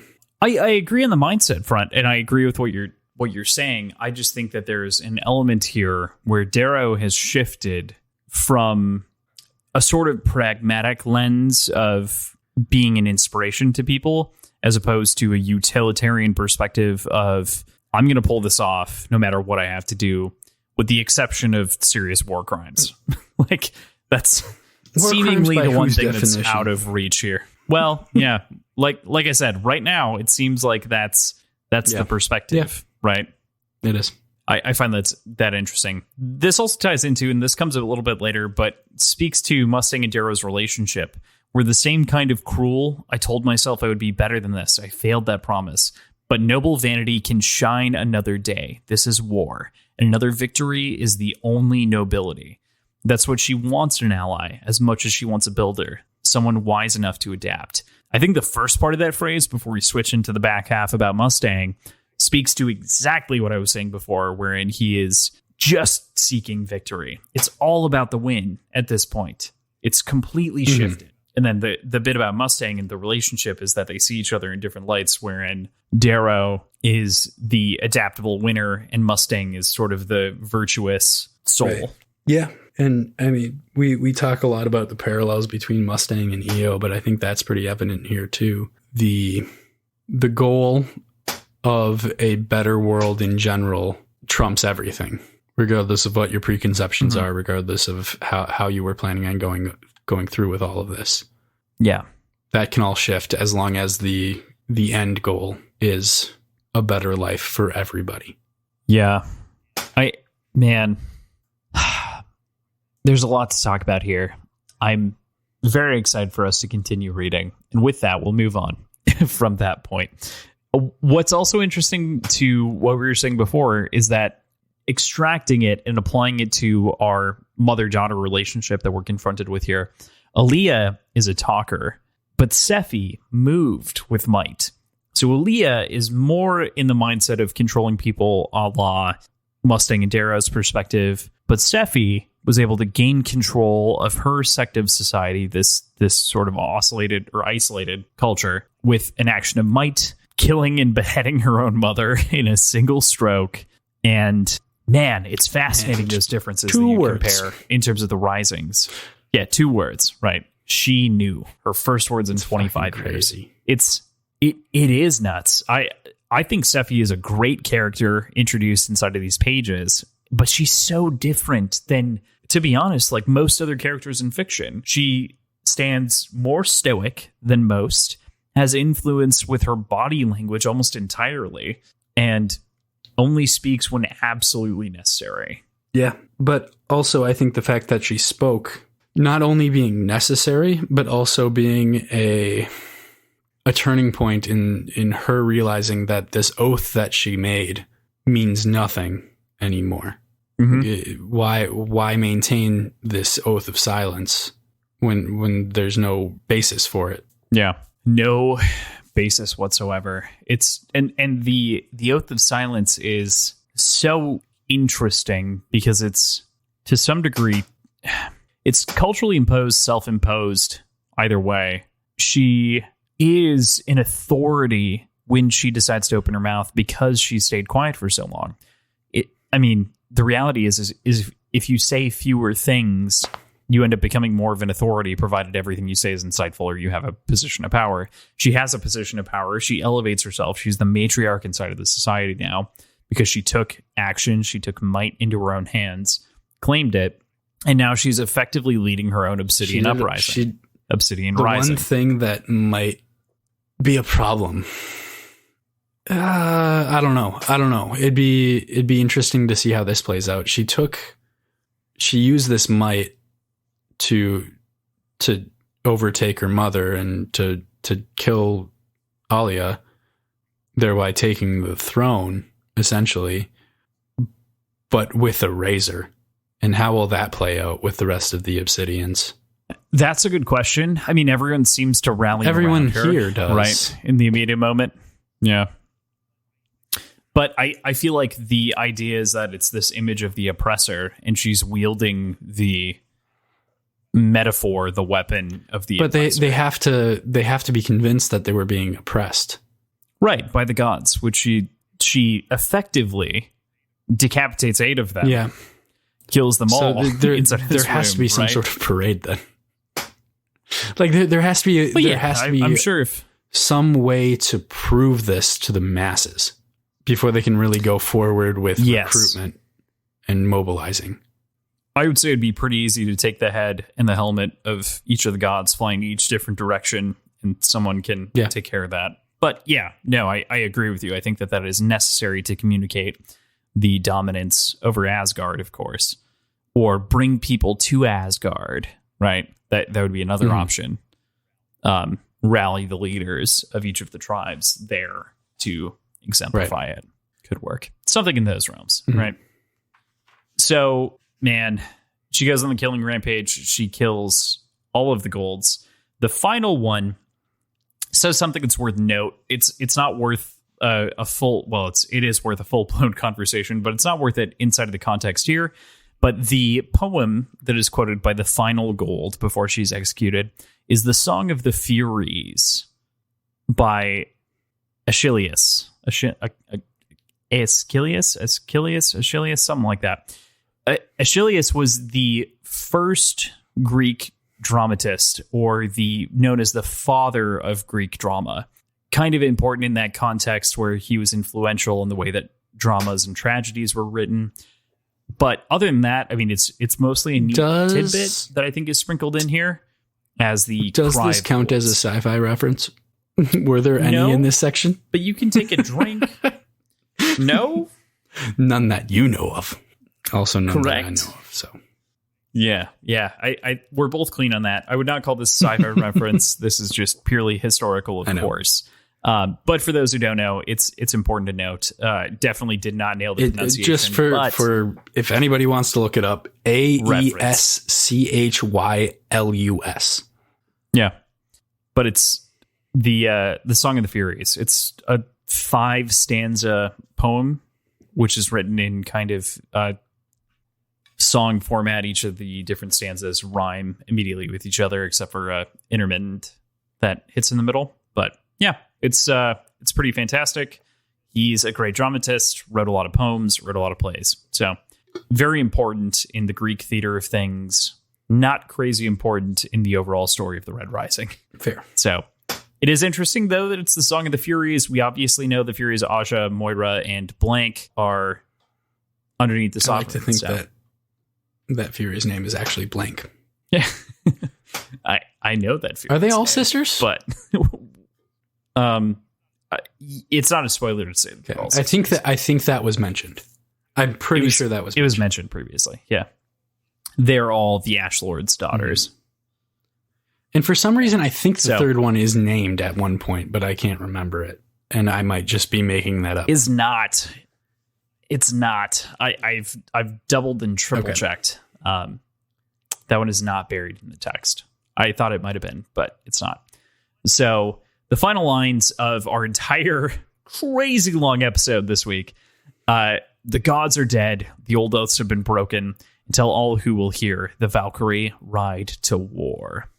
As the world swirls around us and the ecstasy of war fills the air, Mustang and I look at one another with darkened eyes and wonder just what we have unleashed. A, well written. B, fuck. Yep. Mm-hmm. Yeah. Yep. All right. With that, PJ's predictions, we'll step right into that. What has Darrow wittingly unleashed? So I think he unleashed another army against the Golds, but I don't necessarily think that they gained. I don't think that they'll be part of the same army. I think they'll have similar enemies, and I don't think that they'll be hostile towards one another. But I don't necessarily think that going forward, the Obsidians and the Valkyries in general will be explicit allies to the Sons of Ares. I think they will work in parallel. Okay. That makes sense to me. How will our heroes, the group, the Rising, eventually deal with Aja Algrimis? So this is something that I'm trying to grapple with myself a little bit. I'm curious what would happen if the Sovereign is dead and the Sovereign is no longer lording over the Furies, so to speak. I wonder if Aja's sort of moral compass is based on following the orders of the Sovereign. And if that happens, I wonder if she could find herself following more of the true ideologies of Lorne. Interesting. But if you want to get rid of Aja, I don't think you can fight her in hand-to-hand combat. I don't think that's going to work at all. So just fucking nuke her. That valid. Like wait until she gets on a ship and goes somewhere and just drop a nuke on the ship. You know, I'm not gonna lie. There are a decent number of solutions here that could be solved with nukes if it weren't so inhumane for everyone else around. You know, we're just trying to get one person. That's why I'm saying the ship. Right. I'm just saying Adrius. I think that would still be something that would be tough for Darrow to convince himself is worth it, though. I would totally agree. Knowing how many people are employed on ships. Yep. Exactly. Like they could nuke Aegea and probably get Adrius, but they would get everyone else in Aegea, which is not what they're aiming for. Yeah. Right. But then they'd have a nice fresh crater to live in. True. So what's to be done with our boy Cassius with the arrow through his neck? For all I care, give him to the pack of Howlers as like a tasty meat treat. All right. But I think Cassius will survive to a meeting with Severo. And I don't think he'll survive much later than that. Okay. Makes sense to me. All right. Any other thoughts, predictions, anything else you want to say on this section? No, I don't think so. I think we've covered a shit ton of material today. What's nuts is that this is like the lowest number of pages we've covered in a long time, but there's so much here. Yeah. It's dense. Yeah. So with that, next week we'll be reading chapters 35 through 42, the first chunk of part 3, Glory. It's going to be very exciting. So that is where we will leave you for this week. Please continue to refer us to your friends and family that you think would enjoy our show or just would enjoy the book. If you are so inclined, leave a review on your podcatcher of choice if they support it. Our website is wordsandwhiskey.show. Our social media pages are Twitter and Instagram at wordswhiskeypod. On those social media sites, we're always happy to interact with listeners and hear any questions, complaints, comments, concerns, criticisms, suggestions, whatever.